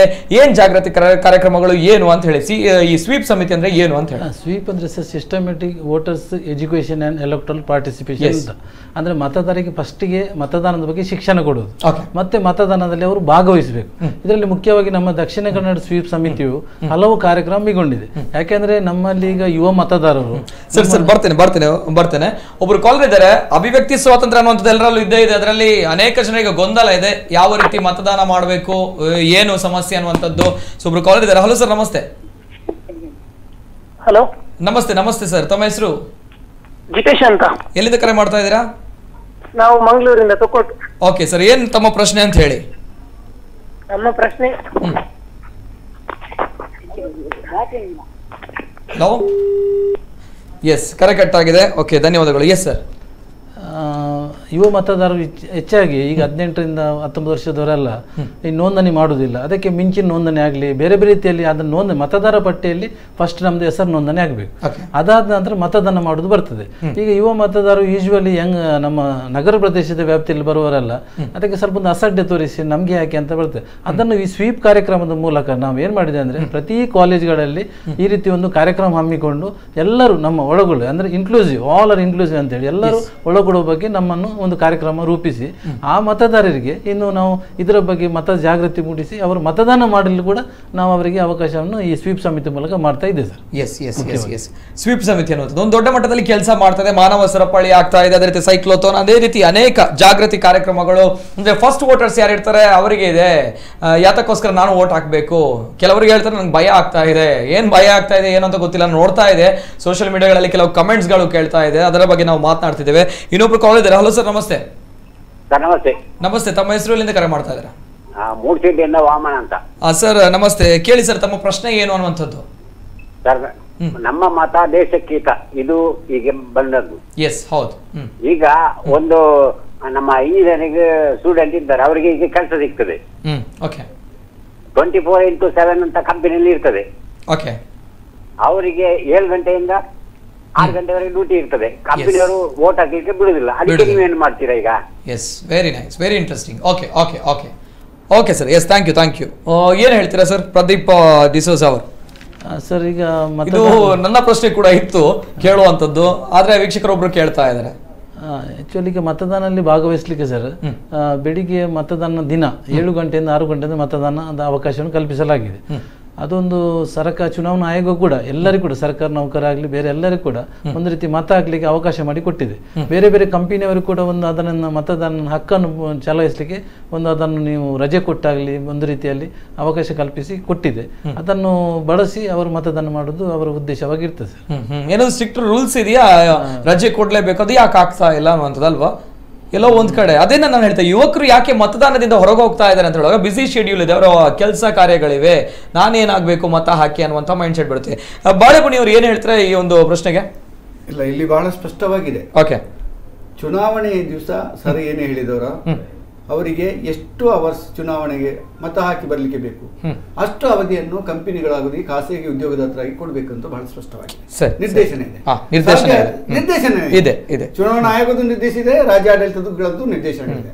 ಅದನ್ನು ಖಾಸಗಿ ಕಂಪನಿಗಳು ಉದ್ಯೋಗದಾತರು ಮಾಡಿಕೊಡ್ಬೇಕು. ಇದು ಲ್ಯಾಪ್ಸಸ್ ವೋಟರ್ನ ಲ್ಯಾಪ್ಸಸ್ ಆಗುದಿಲ್ಲ. ವೋಟರ್ನ ಲ್ಯಾಪ್ಸಸ್ ಎಲ್ಲಿ ಆಗ್ತದೆ ಅಂದ್ರೆ ಕಂಪನಿಗಳು ಅವಕಾಶ ಮಾಡಿಕೊಟ್ಟು ಅವನು ವೋಟ್ ಹಾಕದೇ ಬಂದಾಗ ಅವನ ಲ್ಯಾಪ್ಸಸ್ ಆಗ್ತದೆ. ಕಂಪನಿಗಳು ರಜೆ ಕೊಡದಾಗ ಅವಕಾಶ ಕೊಡದಾಗ ಕಂಪನಿಗಳ ಆಗ ಮುಖ್ಯವಾಗಿ ಇಂಥ ಸಂದರ್ಭಗಳಲ್ಲಿ ಒಂದು ರಜೆ ಕೊಡ್ಲಿಲ್ಲ ಅಥವಾ ವೋಟ್ ಹಾಕ್ಲಿಕ್ಕೆ ಅಷ್ಟು ಸಮಯ ಅವಕಾಶ ಕೊಡ್ಲಿಲ್ಲ ಅಂತ ಕಂಪನಿಗಳ ಮೇಲೆ ಕ್ರಮ ಏನು ಅನ್ನೋದು ಬರ್ತದೆ. ನನಗೆ ಗೊತ್ತಿರೋ ಪ್ರಕಾರ ಕೆಲವು ಕಂಪನಿಗಳಾಗಲಿ ಖಾಸಗಿ ಕಂಪನಿ ಸಂಸ್ಥೆಗಳಾಗಲಿ ಪೂರ್ಣ ದಿವಸ ರಜೆ ಕೊಡ್ತಾರೆ. ಕೆಲವು ದಿವಸ ಕೆಲವು ಅವರ್ಸ್ ಅಂತ ಕೊಡ್ತಾರೆ, ಕೆಲವು ಗಂಟೆ ನೀವು ವೋಟ್ ಹಾಕಿ ಬನ್ನಿ ಅಂತ ಕೊಡ್ತಾರೆ. ಹಾಗಾಗಿ ಆ ಕಾರಣ ಇಟ್ಕೊಂಡು ಯಾರು ಓಟು ವಂಚಿತರಾಗ್ತಾರೆ ಅಂತ ನಾವು ಭಾವಿಸುವುದಿಲ್ಲ. ಒಂದು ವೇಳೆ ಬಾಕಿ ಆದ್ರೂ ಬಹಳ ಒಂದು ಸಣ್ಣ ಪ್ರಮಾಣ ಅಂತ ಇರ್ತದೆ. ಆದರೆ ಹೆಚ್ಚಿನ ಮಂದಿ ಯಾರು ಓಟ್ ಹಾಕುದಿಲ್ಲ ಅಂದ್ರೆ ನೀವು ಹೇಳಿದಾಗೆ ನೆಗ್ಲಿಜೆನ್ಸ್, ಅವ್ರಿಗೆ ಅವಕಾಶ ಇಲ್ಲದಿಲ್ಲ, ಅವ್ರಿಗೆ ಟೈಮಿಂಗ್ ಕೊಟ್ಟಿರ್ತಾರೆ, ಎಲ್ಲ ಕೊಟ್ಟಿರ್ತಾರೆ. ಹಾಗಾಗಿ ಅವರ ಸ್ಪಷ್ಟ ಉತ್ತರ ಏನಿದೆ, ಎಲ್ಲಾ ಸಂಸ್ಥೆಗಳು ಎಲ್ಲ ಉದ್ಯೋಗದಾತರು ವೋಟ್ ಹಾಕ್ಲಿಕ್ಕೆ ತನ್ನ ಉದ್ಯೋಗಸ್ಥರಿಗೆ ಅವಕಾಶ ಮಾಡಿಕೊಡ್ಬೇಕು. ಇದು ಸರ್ಕಾರದ ಚುನಾವಣಾಧಿತ ಸ್ಪಷ್ಟವಾದ ನಿರ್ದೇಶನ. ಕೊಡ್ತಾರೆ, ಈ ರೀತಿ ಪಾಲನೆ ಮಾಡ್ತಾರೆ ಎಲ್ಲ ಕಂಪನಿಗಳು, ಬಹುತೇಕ ಕಂಪನಿಗಳು ಪಾಲನೆ ಮಾಡ್ತಾರೆ. ಒಂದು ಎರಡರಲ್ಲಿ ಇಲ್ಲಿ ಬಿಟ್ಟು ಹೋಗಿರ್ಬೋದು, ಬಟ್ ಎಲ್ಲ ಬಹುತೇಕ ಪಾಲನೆ ಮಾಡ್ತಾರೆ ಅನ್ನೋದು. ಓಕೆ ಎಸ್, ಪ್ರದೀಪ್ ಡಿಸೋಜ್ ಅವರು ನಮ್ಮ ಜೊತೆ ಇದ್ದಾರೆ. ಈ ಹಿಂದೆ 1.5 ದಶಕಗಳ ಹಿಂದೆ ಅನೇಕ ಬದಲಾವಣೆಗಳು ನಮ್ಮ ಚುನಾವಣೆಯಲ್ಲಿ, ಮತದಾನದಲ್ಲಿ ಬ್ಯಾಲೆಟ್ ಪೇಪರ್ ಇತ್ತು, EVM ಮೆಷಿನ್ ಬಂತು, ಈಗ VVPAT ಇದೆ, ಏನು ಅನ್ನುವಂಥದ್ದು ಮಾದರಿ ಇದೆ ನಮ್ಮ ಕಣ್ಣ ಮುಂದೆ. ಯಾವ ರೀತಿ ಜನರು ವೋಟ್ ಹಾಕಬೇಕು, ಮತ ಹಾಕಬೇಕು ಅನ್ನುವಂಥದ್ದು ಸೊ ತೋರಿಸಿದ್ರೆ ಚೆನ್ನಾಗಿರುತ್ತೆ ಅಂತ ಹೇಳಿ. ಅದ್ರ ಮೊದಲಿಗೆ ನಾವು ಹಿಂದೆ ಏನ್ ಮಾಡ್ತಿದ್ದೆ ಅಂದ್ರೆ ನಾವು ಬ್ಯಾಲೆಟ್ ಪೇಪರ್ ಅಲ್ಲಿ ಮತವನ್ನು ಹಾಕ್ತಾ ಇದ್ದೇವೆ. ಅದರಲ್ಲಿ ಎಷ್ಟೋ ಮತಗಳು ಅಸಿಂಧು ಆದದ್ದು ನಾವು ಕಾಣ್ತಾ ಇದ್ದೇವೆ. ಮತ್ತೆ ಮತಪತ್ರಗಳನ್ನು ಹೊರಗೆ ತಂದವರು ಎಷ್ಟೋ ನಮ್ಮ ಮತದಾರರು ಇದ್ದಾರೆ. ಯಾಕೆಂದ್ರೆ ಅದು ವೈಲೇಷನ್ ಆಗ್ತದೆ, ಆದ್ರೂ ಕೂಡ ಅವರಿಗೆ ಗೊತ್ತಿಲ್ಲದೆ ಅಥವಾ ಬೇರೆ ಬೇರೆ ಒಂದು ರೀತಿ ಭಯ ಹುಟ್ಟಿಸಿ ತರುವ ಪ್ರಸಂಗ ಇತ್ತು. ಅದರಲ್ಲಿ ತುಂಬಾ ನಮಗೆ ಅಸಿಂಧು ಪರ್ಸೆಂಟೇಜ್ ನಾವು ನೋಡಿದ್ದೇವೆ. ಆದ್ರೆ ಈಗ EVM ಮಿಷಿನ್ ಬಂದ ನಂತರ ಕಳೆದ ಒಂದು 20 ವರ್ಷ EVM ಮಿಷನ್ ನಾವು ಮಾಡ್ತಾ ಇದ್ದೇವೆ. ಇದರಲ್ಲಿ ಯಾವುದೇ ರೀತಿ ಅಸಿಂಧು ಹೋಗೋ ಪ್ರಶ್ನೆ ಇಲ್ಲ. ಒಂದು ಓಟು ಒಂದು ಮತ ಅಂತ, ಒಂದು ಕ್ಯಾಂಡಿಡೇಟ್ ಒಂದು ವೋಟ್ ಅಂತ, ಅದರಲ್ಲಿ 2 ಆಗುದಿಲ್ಲ, ಇದು ಲ್ಯಾಪ್ಸಸ್ ಆಗುದಿಲ್ಲ, ಅಸಿಂಧು ಇನ್ವ್ಯಾಲಿಡ್ ಆಗೋ ಪ್ರಶ್ನೆ ಇಲ್ಲ. ನಾವು ಒಂದು ಬಟನ್ ಒತ್ತೇವೆ, ಒಂದು ವೋಟ್ ಸ್ಟೋರ್ ಆಗ್ತದೆ. ನಾವು 500 ಮತ ಒತ್ತಿದ್ರೆ 500 ಮತ, ಅದೇ 501 ಆಗೋದು ಕಡಿಮೆ ಆಗೋದು ಯಾವ ಪ್ರಶ್ನೆ ಬರುದಿಲ್ಲ ಇದರಲ್ಲಿ. ಮತ್ತು ಇದರಲ್ಲಿ ನಮಗೆ ಕ್ವಿಕ್ ಆಗಿ ಒಂದು ರಿಸಲ್ಟ್ ಅನ್ನು ತೆಗಿಲಿಕ್ಕೆ ಸಹ ಸಾಧ್ಯವಾಗುತ್ತೆ. ಮತ್ತೆ ಈ ಮಿಷನ್ ಅನ್ನು ನಮಗೆ ರಿಪೀಟೆಡ್ಲಿ ಬೇರೆ ಬೇರೆ ಚುನಾವಣೆಗೆ ಸಹ ಬಳಸಲಿಕ್ಕೆ ಸಾಧ್ಯವಾಗುತ್ತೆ. ಅಲ್ಲಿ ನಮ್ಗೆ ಹಿಂದಿನ ಸಾಂಪ್ರದಾಯಿಕ ಪದ್ಧತಿಯಲ್ಲಿ ನಮ್ಗೆ ಎಷ್ಟೋ ಈ ಸ್ಟೇಷನರಿ ಮತಪತ್ರ ಆಗಲಿ, ಸಾಗಾಣಿಕೆ ವೆಚ್ಚ ಆಗಲಿ, ತುಂಬಾ ನಮಗೆ ಪೇಪರ್ ಲಾಸ್ ತುಂಬಾ ಇತ್ತು. ಅದನ್ನು ಮತ್ತೆ ರೀಯೂಸ್ ಕಷ್ಟ ಆಗ್ತಿತ್ತು. ಈ ಮಿಷನ್ ನಮಗೆ ಅದನ್ನು ರೀಯೂಸ್ ಮಾಡ್ಲಿಕ್ಕೆ ಅವಕಾಶ ಉಂಟು, ಮತ್ತೆ ಕ್ವಿಕ್ ಆಗಿ ಒಂದು ರಿಸಲ್ಟ್ ನೋಡ್ಲಿಕ್ಕೆ ಸಹ ಅವಕಾಶ ಉಂಟು. ಮತ್ತೆ ಇದರಲ್ಲಿ ಮೆಮೊರಿಯಲ್ಲಿ ಎಷ್ಟೋ ವರ್ಷ ಕೂಡ ಅದು ಸ್ಟೋರ್ ಮಾಡ್ಲಿಕ್ಕೆ ಆಗ್ತದೆ. ಮತ್ತೆ ಇದಕ್ಕೆ ಯಾವುದೇ ರೀತಿಯ ನಮ್ದು ಎಲೆಕ್ಟ್ರಾನಿಕ್ ಇದನ್ನು ನಾವು ಯೂಸ್ ಮಾಡ್ತಾ ಇಲ್ಲ ಕರೆಂಟ್ ಮೂಲಕ. ಇದು ಖಾಲಿ ಒಂದು ಬ್ಯಾಟ್ರಿ ಪ್ಯಾಕ್ ಮೂಲಕ ನಡೀತಾ ಉಂಟು. ಇದು ನಮ್ಮಲ್ಲಿ ಹಿಂದೆ ನಡೀತಾ ಇತ್ತು ಅಂದ್ರೆ ನಮ್ದು ಕಂಟ್ರೋಲ್ ಯೂನಿಟ್ ಮತ್ತೆ ಬ್ಯಾಲೆಟ್ ಯೂನಿಟ್ ಅಂತ ಇತ್ತು. ಕಂಟ್ರೋಲ್ ಯೂನಿಟ್ ಅಲ್ಲಿ ನಮ್ಮ ಸರ್ ಬರ್ತಾರೆ ಒಂದು ಪಾಯಿಂಟ್, ಅಸಿಂಧು ಮತ ಆಗ್ತಾ ಇತ್ತು ಅನ್ನುವಂಥದ್ದು ಅನೇಕ ಜನರಿಗೆ, ಈಗಿನ ಯುವಕರಿಗೆ ಗೊತ್ತಿಲ್ಲ, ಒಂದು ಗೊಂದಲ ಇದೆ, ಯಾವ ರೀತಿ ಅಸಿಂಧು ಆಗ್ತಾ ಇತ್ತು ಈ ಹಿಂದೆ ಅಂತ ಹೇಳಿ. ಅಸಿಂಧು ಆಗ್ತಾ ಅಂದ್ರೆ ಸರ್ ನಮ್ಗೆ ಹಿಂದೆ ನಮ್ಮಲ್ಲಿ ಮತಪತ್ರದಲ್ಲಿ ಸರ್ ಕ್ರಮ ಸಂಖ್ಯೆ, ಮತದಾರನ ಇದು ಅಭ್ಯರ್ಥಿ ಹೆಸರು ಮತ್ತೆ ಅಭ್ಯರ್ಥಿ ಚಿಹ್ನೆ, ಅದು ಮತ್ತೆ ಒಂದು ಇದು ಮತ ಹಾಕ್ಲಿಕ್ಕೆ ನಮ್ಗೆ ಒಂದು ಯಾರೋ ಮಾರ್ಕ್ ಕೊಡ್ತಿದ್ರು. ಅದು ಅದರಲ್ಲಿ ಒಂದು 5-6 ಕ್ಯಾಂಡಿಡೇಟ್ ಇದ್ರೆ ಕೆಲವರು ಏನ್ ಮಾಡ್ತಿದ್ರು ಅಂದ್ರೆ ಅದನ್ನು ಒಂದು ನಡುವಲ್ಲಿ ಕ್ಯಾಂಡಿಡೇಟ್ ಮಧ್ಯದಲ್ಲಿ ಓದ್ತಾ ಇದ್ರು. ಆಗ ಅದು ಮೇಲಿನವರಿಗೆ ಕೆಳಗಿನವರಿಗೆ ಐಡೆಂಟಿಫೈ ಮಾಡ್ಲಿಕ್ಕೆ ಆಗುದಿಲ್ಲ. ಮತ್ತೆ ಅದನ್ನು ಫೋಲ್ಡ್ ಮಾಡ್ಲಿಕ್ಕೆ ರೀತಿ ಇತ್ತು ಮೊದಲೆಲ್ಲ, ವರ್ಟಿಕಲ್ ಫೋಲ್ಡ್ ಮಾಡಿ ಮತ್ತೆ ಒರಿಜಾಂಟಲ್ ಮಾಡ್ಬೇಕಿತ್ತು. ಇದನ್ನು ಕೆಲವರು ವಿರುದ್ಧ ದಿಕ್ಕಲ್ಲಿ ಮಾಡಿಕೊಂಡು ಡಬ್ಬಿಗೆ ಆಗ್ತಿತ್ತು. ತುಂಬಾ ಮತಗಳು ನಮಗೆ ಆಪ್ಷನ್ ನಮ್ಗೆ ಕಾಣ್ತಾ ಇತ್ತು. ನಮಗೆ compare to that system easy ಅಂತ ನಾನು ಹೇಳುತ್ತೇನೆ. ಯಾವ ಇದರಲ್ಲಿ ಅನಕ್ಷರಸ್ಥ ಮತದಾರ ಕೂಡ ಯಾವುದೇ ಸಮಸ್ಯೆ ಇಲ್ಲ. ಇದರಲ್ಲಿ ಅವರು ನೇರ ಬಂದು ಬಂದು ಮತ ಚಲಾಯಿಸಿದ್ದು ಗೊತ್ತಾಗ್ತದೆ ಅವರಿಗೆ, ಅವ್ರಿಗೆ ಕಣ್ಣಿಗೆ ಸಹ ಕಾಣ್ತದೆ, ಮತ್ತೆ ನಮಗೆ ಸೌಂಡ್ ಕೂಡ ಕೇಳ್ತದೆ, ನಮಗೆ ಅದ ಕಾರಣ ಆಲಿಸ್ಲಿಕ್ಕೆ ಆಗ್ತದೆ. ಆಗ ನಾವು ಮತ ಬಿದ್ರೆ ಮಾತ್ರ ಈ ಬ್ಯಾಲೆಟ್ ಇದು ಪುನಃ ಅದು ಸ್ಟೆಡಿ ಸ್ಟೇಟ್ಗೆ ಬರ್ತದೆ. ಇಲ್ಲದ್ರೆ ಇದು ಲೈಟ್ ಉರಿತಾ ಇರ್ತದೆ, ಅದು ಓಟ್ ಬೀಳಲಿಲ್ಲ ಅಂತ ಸೀದಾ ಮತದ ಹೊರಗೆ ಹೋಗ್ಲಿಕ್ಕೆ ಸಾಧ್ಯ ಇಲ್ಲ. ಆಗ ನಾವು ಪೋಲಿಂಗ್ ಆಫೀಸರ್ ಹೇಳ್ತಾರೆ ನಿಮ್ದು ಮತ ಬೀಳಲಿಲ್ಲ ಅಂತ ಹೇಳಿ, ಮತ ಪುನಃ ಆಗ್ಲಿಕ್ಕೆ ಅವರಿಗೆ ಅದರಲ್ಲಿ ಬ್ಯಾಲೆಟ್ ನೀಲಿ ಬಟನ್ ಉಂಟು, ಅದರಲ್ಲಿ ಹತ್ತಲಿಕ್ಕೆ ಅವಕಾಶ ಉಂಟು ಸರ್. ತಾವು ಯಾವ ರೀತಿ ಗಮನಿಸ್ತೀರಾ? ಅದು ನಿಮ್ಮ ಹತ್ರ ಇರುತ್ತೆ ಇದು ನೋಡಿ ಸರ್. ಇದು ಮತ್ತೆ ಇದು ನಾವು ಕಂಟ್ರೋಲ್ ಯೂನಿಟ್ ಅಂತ ಇರ್ತದೆ. ಇದು ಎಂಟೈರ್ ಎಲೆಕ್ಷನ್ ಪ್ರೋಸೆಸ್ ಅನ್ನು ಈ ಕಂಟ್ರೋಲ್ ನಿಯಂತ್ರಣ ಶಕ್ತಿ ಇದರಲ್ಲಿ ಇರ್ತದೆ. ಇದೊಂದು 6 ವೋಲ್ಟ್ ಬ್ಯಾಟ್ರಿ ಮೂಲಕ ನಡೀತದೆ ಸರ್. ಇದರಲ್ಲಿ ಇದೆಲ್ಲ ಡಿಸ್ಪ್ಲೇ ಆಗ್ತದೆ, ಯಾವುದೇ ರೀತಿಯಲ್ಲಿ ಟೋಟಲ್ ಆಗಲಿ ನಿಮ್ದು ಓಟ್ ಆಗುದಲ್ಲ, ಅಂದ್ರೆ ಓಟ್ ಹಾಕುದು ಯಾರಿಗಂತ ಆಗ್ತಾ ಇಲ್ಲ. ಇದರಲ್ಲಿ ನಮಗೆ ಕಂಟ್ರೋಲ್ ಅಲ್ಲಿ ಬ್ಯಾಲೆಟ್ ಬಟನ್ ಅಂತ ಉಂಟು, ಇಲ್ಲಿ ಬ್ಯಾಲೆಟ್ ಇದನ್ನು ಆನ್ ಮಾಡಿದ ತಕ್ಷಣ ನಮ್ಗೆ ಇದರಲ್ಲಿ ಬ್ಯಾಲೆಟ್ ಯೂನಿಟ್ ಅಂತ ಉಂಟು ಸರ್. ಈ ಬ್ಯಾಲೆಟ್ ಯೂನಿಟ್ ಅಲ್ಲಿ ಅದರಲ್ಲಿ ನಮಗೆ ಎಡಬದಿಯಲ್ಲಿ ಒಂದು ಲೈಟ್ ಉಂಟು, ಅದು ಉರಿತದೆ ಗ್ರೀನ್ ಲೈಟ್ ಅಲ್ಲಿ. ಆಗ ಮತದಾರ ಬ್ಯಾಲೆಟ್ ಕಂಪಾರ್ಟ್ಮೆಂಟ್ ವೋಟಿಂಗ್ ಕಂಪಾರ್ಟ್ಮೆಂಟ್ ಹೋಗಿ ಅಲ್ಲಿ ಅಭ್ಯರ್ಥಿಯ ನೀಲಿ ಬಟನ್ ಉಂಟು, ಇಲ್ಲಿ ನೀಲಿ ಬಟನ್, ಈ ನೀಲಿ ಬಟನ್ ಮೂಲಕ ನಾವು ಮತವನ್ನು ಚಲಾಯಿಸ್ತೇನೆ. ಆಗ ಚಲಾಯಿಸುವಾಗ ಎಡಬದಿಯಲ್ಲಿ ಒಂದು ಲೈಟ್ ಉಂಟು ಕೆಂಪು, ಅದು ಉರಿತದೆ. ಆ ಉರಿದ ನಂತರ ಓಟು ಚಲಾವಣೆ ಆಗಿದೆ ಅಂತ ಆಗ್ತದೆ. ಈಗಿನ ಪದ್ಧತಿಯಲ್ಲಿ ಇಲ್ಲಿ ನಮ್ಮ ಮತದಾರ ನೀಲಿ ಬಟನ್ ಗುಂಡಿ ಒತ್ತಿದ ತಕ್ಷಣ ಇಲ್ಲಿ ಲೈಟ್ ಉರಿತದೆ. ಮತ್ತೆ ನಮ್ಗೆ ಇಲ್ಲಿ VVPAT ಅಂತ ಈ ಸಲ ಕೊಟ್ಟಿದ್ದಾರೆ, voters verifiable paper audit and ಪ್ರತಿಯೊಂದು ಮತವನ್ನು ಅವನಿಗೆ ಪರಿಶೀಲನೆ ಮಾಡಲು ಆಡಿಟ್ ಮಾಡಲು ಅವನಿಗೆ ಅವಕಾಶ ಕೊಟ್ಟಿದೆ. ಇಲ್ಲಿ ನಮ್ಗೆ ಟ್ರಾನ್ಸ್ಪರೆಂಟ್ ಒಂದು ಪರದೆ ಉಂಟು ಸರ್. ಇಲ್ಲಿ ಮತ ಒಂದು ಯಾವುದೇ ಒಂದು ಅಭ್ಯರ್ಥಿ ಹಾಕಿದ ಅದನ್ನು ಅವನಿಗೆ ಮೊದಲೇನಿತ್ತು ನಮಗೆ ಪದ್ಧತಿಯಲ್ಲಿ ನಮಗೆ ಸೌಂಡ್ ಕೇಳ್ತಾ ಇದ್ದು, ಈಗ ನಮ್ಗೆ ಮೊದಲು ಸೌಂಡ್ ಕೇಳುವುದಿಲ್ಲ. ಇದರಲ್ಲಿ 7 ಸೆಕೆಂಡ್ ನಮಗೆ ಪರದೆಯಲ್ಲಿ ಕಾಣ್ತದೆ, ಟ್ರಾನ್ಸ್ಪರೆಂಟ್ ಸ್ಕ್ರೀನ್ ಉಂಟು, ಅದರಲ್ಲಿ ಯಾವ ಅಭ್ಯರ್ಥಿ ಆಗಿದೆ ನನಗೆ ವಿಸಿಬಲ್ ಆಗ್ತದೆ. 7 ಸೆಕೆಂಡ್ ಇದೆ, 7 ಸೆಕೆಂಡ್ ಆಗಿ ಕಟ್ ಆಗಿ ಅದು ಡ್ರಾಪ್ ಬಾಕ್ಸ್ ಅಂತ ಉಂಟು, ಅದರಲ್ಲಿ ಶೇಖರಣೆ ಆಗ್ತದೆ. ಅದು ಫುಲ್ ಸೀಲ್ಡ್ ಆಗಿರ್ತದೆ. ನಾವು ಮತಗಟ್ಟೆಯಲ್ಲಿ ನಾವು ಫುಲ್ ಸೀಲ್ಡ್ ಮಾಡಿರ್ತದೆ, ಅದನ್ನು ತೆಗಿಲಿಕ್ಕೆ ಅಂತ ಯಾರಿಗೆ ಸಾಧ್ಯ ಇಲ್ಲ. ಅದನ್ನು ಸೇಫ್ ಆಗಿರ್ತದೆ. ಈ ರೀತಿ 7 ಸೆಕೆಂಡ್ ಆದ ನಂತರ ಸರ್, ಕಟ್ ಆದ ನಂತರ ಇದರಲ್ಲಿ ಬೀಪ್ ಸೌಂಡ್ ಕೇಳ್ತದೆ ಸರ್. ಆಗ ಇದರಲ್ಲಿ ಮೆಮೊರಿಯಲ್ಲಿ ಸ್ಟೋರ್ ಆಗ್ತದೆ. ಆಗ ಅವನು ಮತ ಚಲಾವಣೆ ಆದ ಲೆಕ್ಕದ ಆಯ್ತು. ಆನಂತರ ಹೋಗ್ತಾನೆ ಬೇರೆ ನೆಕ್ಸ್ಟ್ ಮತದಾರ ಬರ್ತಾನೆ, ಅವನು ಕೂಡ ಇದರಲ್ಲಿ ಬ್ಯಾಲೆಟ್ ಬಟನ್ ಆನ್ ಮಾಡಿ ಕೊಡ್ತೇವೆ ಪೋಲಿಂಗ್ ಆಫೀಸರ್. ಇದು ನಮ್ಮ ಕೈಯಲ್ಲಿ ಇರ್ತದೆ, ಇದು ಚುನಾವಣಾ ಸಿಬ್ಬಂದಿಗಳ ಕೈಯಲ್ಲಿ ಇರ್ತದೆ. ಈ 2 ಮಿಷನ್, ಇದು VST ಅಂತ, ಅದು VVPAT ಇದು ಸ್ಟೇಟಸ್ ಡಿಸ್ಪ್ಲೇ ಯೂನಿಟ್ ಅಂತ. ಅದರಲ್ಲಿ ಯಾವುದೇ ಎರರ್ ಬಂದ್ರೆ ಬ್ಯಾಟರಿ ಸ್ಟೇಟಸ್ ಇದೆಲ್ಲ ಇದರಲ್ಲಿ ತೋರಿಸ್ತದೆ. ಇದನ್ನು ನಾವು 2 ಪೋಲಿಂಗ್ ಆಫೀಸರ್ ಈ 2 ಮಿಷಿನ್ VVPAT ಮತ್ತು ಬ್ಯಾಲೆಟ್ ಯೂನಿಟ್ ವೋಟಿಂಗ್ ಕಂಪಾರ್ಟ್ಮೆಂಟ್ ಒಳಗೆ ಇರ್ತದೆ. ಅದರಲ್ಲಿ ಅವ ವೋಟ್ ಮಾಡ್ತಾನೆ, ಎಡಬದಿಗೆ ಇದನ್ನು ನೋಡ್ತಾನೆ, ಅವನಿಗೆ ಕನ್ಫರ್ಮ್ ಆಗ್ತದೆ, ಇಲ್ಲಿ ಸೌಂಡ್ ಬರ್ತದೆ, ಅದು ಮತ್ತೆ ಅವನು ಮತ ಹಾಕಿದಂತ ಇದು ಪರಿಗಣಿಸಲಿಕ್ಕೆ ಆಗ್ತದೆ. ಈ ರೀತಿ ಯಾವುದೇ ರೀತಿ ಲ್ಯಾಪ್ಸಸ್ ಆಗ್ಲಿಕ್ಕೆ ಅಸಿಂಧು ಆಗ್ಲಿಕ್ಕೆ ಸಾಧ್ಯವಿಲ್ಲ ಈ ಮಿಷಿನ್ ಅಲ್ಲಿ. ಅಸಿಂಧು ಆಗಲ್ಲ ಅಲ್ವಾ? ತುಂಬಾ ಈಸಿ ಆಗಿರುತ್ತೆ, ಏನ್ ಸಮಸ್ಯೆ ಇಲ್ಲ ಅಲ್ವಾ? ಆದ್ರೆ ಅನೇಕ ಜನರಿಗೆ ಮೈಂಡ್ ಸೆಟ್ ಇದೆ, ಅಂದ್ರೆ ಬರ್ತಾರೆ ಹಿಂದೆ ಬ್ಯಾಲೆಟ್ ಪೇಪರ್ ತುಂಬಾ ಈಸಿ ಆಗ್ತಾ ಇತ್ತು, ಇದು ಎಲ್ಲಿ ಓದ್ಬೇಕು ಏನಂತ ಗೊತ್ತಾಗ್ತಾ ಇಲ್ಲ ಅನ್ನುವಂಥದ್ದು ಅಲ್ವಾ? ಇಲ್ಲ ಸರ್, ಅದಕ್ಕೆ ನಾವೇನ್ ಮಾಡಿದ್ದೇವೆ ಸರ್, ಈಗ ಸ್ವೀಪ್ ಕಾರ್ಯಕ್ರಮದ ಮೂಲಕ ಈ ಮಿಷಿನ್ ಬಗ್ಗೆ, ಯಂತ್ರದ ಬಗ್ಗೆ ತುಂಬಾ ಅವೇರ್ನೆಸ್ ಕೊಟ್ಟಿದ್ದೇವೆ ಸರ್. ಬೇರೆ ಬೇರೆ ಕಾಲೇಜ್ಗಳಾಗಲಿ ಬೇರೆ ಬೇರೆ ಕಾರ್ಯಕ್ರಮದಲ್ಲಿ ಡಿಪಾರ್ಟ್ಮೆಂಟ್ ಅಲ್ಲಿ ನಾವು ಇದನ್ನ ಅವೇರ್ನೆಸ್ ಕೊಟ್ಟಿದ್ದೆ. ಜನ ಸೇರುವಲ್ಲಿ ಕೂಡ ನಾವು ನಡೀತಾ ಉಂಟು, ಬೀದಿ ನಾಟಕ ಮೂಲಕ ಡೆಮೋ ಅಂತ ನಾವು ಕೊಡ್ತಾ ಇದ್ದೆ. ಮತ್ತೆ ಎಲ್ಲ ನಮ್ದು 1861 ನಮ್ದು ಮತಗಟ್ಟೆ ಉಂಟು. ಪ್ರತಿಯೊಂದು ಮತಗಟ್ಟೆ ಚುನಾವಣಾ ಆಯೋಗ ಹೇಳಿದಂತೆ 2 ಹಂತದಲ್ಲಿ ಅವರಿಗೆ ಒಂದು ಅವೇರ್ನೆಸ್ ಕ್ಯಾಂಪ್ ಮಾಡಿ ಅಂತೇಳಿ ಈಗೆಲ್ಲ ನಾವು ಗ್ರಾಮ ಪಂಚಾಯತ್ ಮಟ್ಟದಲ್ಲಿ ಮತಗಟ್ಟೆಯಲ್ಲಿ ಇದನ್ನು ಈಗ ಮಾಡ್ತಾ ಇದ್ದಾರೆ. ನಮ್ಮ ಈಗ ಸೆಕ್ಟರ್ ಆಫೀಸರ್ ಮೂಲಕ ನಾವು ಎಲ್ಲ ತಾಲೂಕಲ್ಲಿ ಮಾಡ್ತಾ ಇದ್ದೇವೆ. ಇದರಲ್ಲಿ ಯಾವುದೇ ರೀತಿ ಗೊಂದಲ ಮಾಡೋ ಪ್ರಶ್ನೆ ಇಲ್ಲ ಸರ್. ಅದು ನಮಗೆ ಮತ್ತೆ ಅವರಿಗೆ ಸಹ ಅದರಲ್ಲಿ ಗೊತ್ತಿಲ್ಲ ಅಂದ್ರೆ ನಮ್ಮ ಡಮ್ಮಿ ಒಂದು ಬ್ಯಾಲೆಟ್ ಯೂನಿಟ್ ಇದು ಇರ್ತದೆ ಸರ್, ಮಾಡಲ್ ಟೈಪ್ ಇರ್ತದೆ. ಇದನ್ನು ನಾವು ಅಂಟಿಸ್ತೇವೆ, ಅಲ್ಲಿ ನಾವು ಬೇಕಾದ್ರೆ ಮನವರಿಕೆ ಆಗ್ತದೆ ಇದರಲ್ಲಿ ಯಾವ ರೀತಿ ಹಾಕ್ಬೇಕು ಮತ ಹಾಕ್ಬೇಕು ನಾವು ತಿಳಿಸ್ತೇವೆ.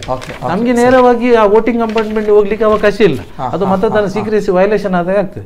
ನಾವು ಅವರಿಗೆ ಇದರಲ್ಲಿ ಡಮ್ಮಿ ಪೇಪರ್ ತೋರಿಸ್ತೇವೆ, ನೀವು ಮತವನ್ನು ಯಾವ ರೀತಿ ನೀಲಿ ಬಟನ್ ಒತ್ತುವ ಮೂಲಕ ನಿಮ್ದು ಮತವನ್ನು ಚಲಾಯಿಸಬಹುದು ಅಂತೇಳಿ, ಅದು ಅವನಿಗೆ ಆಗ್ತದೆ. ಅಂತ ಅನಕ್ಷರಸ್ಥ ವೋಟರ್ಸ್ ಬಂದ್ರೆ ಕೂಡ ಅವನಿಗೆ ಅವನ ಅಭ್ಯರ್ಥಿ ಯಾವ ಚಿಹ್ನೆ ಉಂಟು ಸರ್. ಮತ್ತೆ ಈ ಸಲ ಒಂದು ವಿಶೇಷ ಏನಂದ್ರೆ ಸರ್, ಈ ನಮ್ಮ ಬ್ಯಾಲೆಟ್ ಪೇಪರ್ ಅಲ್ಲಿ ಭಾವಚಿತ್ರ ಕೂಡ ಬರ್ತದೆ, ಭಾವಚಿತ್ರ ಕ್ರಮ ಸಂಖ್ಯೆ ಬರ್ತದೆ ಸರ್, ಅವನ ಹೆಸರು ಬರ್ತದೆ ಸರ್, ಮತ್ತೆ ಭಾವಚಿತ್ರ ಬರ್ತದೆ, ಮತ್ತೆ ಸಿಂಬಲ್ ಕೂಡ ಬರ್ತದೆ.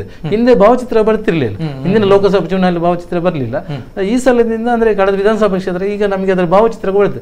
ಆಗ ಒಂದೇ ಟೈಪ್ ಹೆಸರಿದ್ರೆ ಕೂಡ ಮತದಾರನಿಗೆ ಐಡೆಂಟಿಫೈ ಮಾಡ್ಲಿಕ್ಕೆ ಆಗ್ತದೆ, ಇದು ನಮ್ಮ ವ್ಯಕ್ತಿ ಅಥವಾ ಅವನ ಲೈಕ್ ಇದ್ದ ವ್ಯಕ್ತಿ ಅಂತ ಗೊತ್ತದೆ. ಇಲ್ಲದ್ರೆ ಹೆಸರಲ್ಲಿ ಸಿಮಿಲರ್ ಒಂದೇ ರೀತಿ ಹೆಸರಿದ್ದವರು ಎಷ್ಟೋ ಮಂದಿ ವೋಟಿಗೆ ನಿಂತು ಏನು ಹೆಚ್ಚು ಕಡಿಮೆ ಆದದ್ದು ನಾವು ಗಮನಿಸಿದ್ದೇವೆ.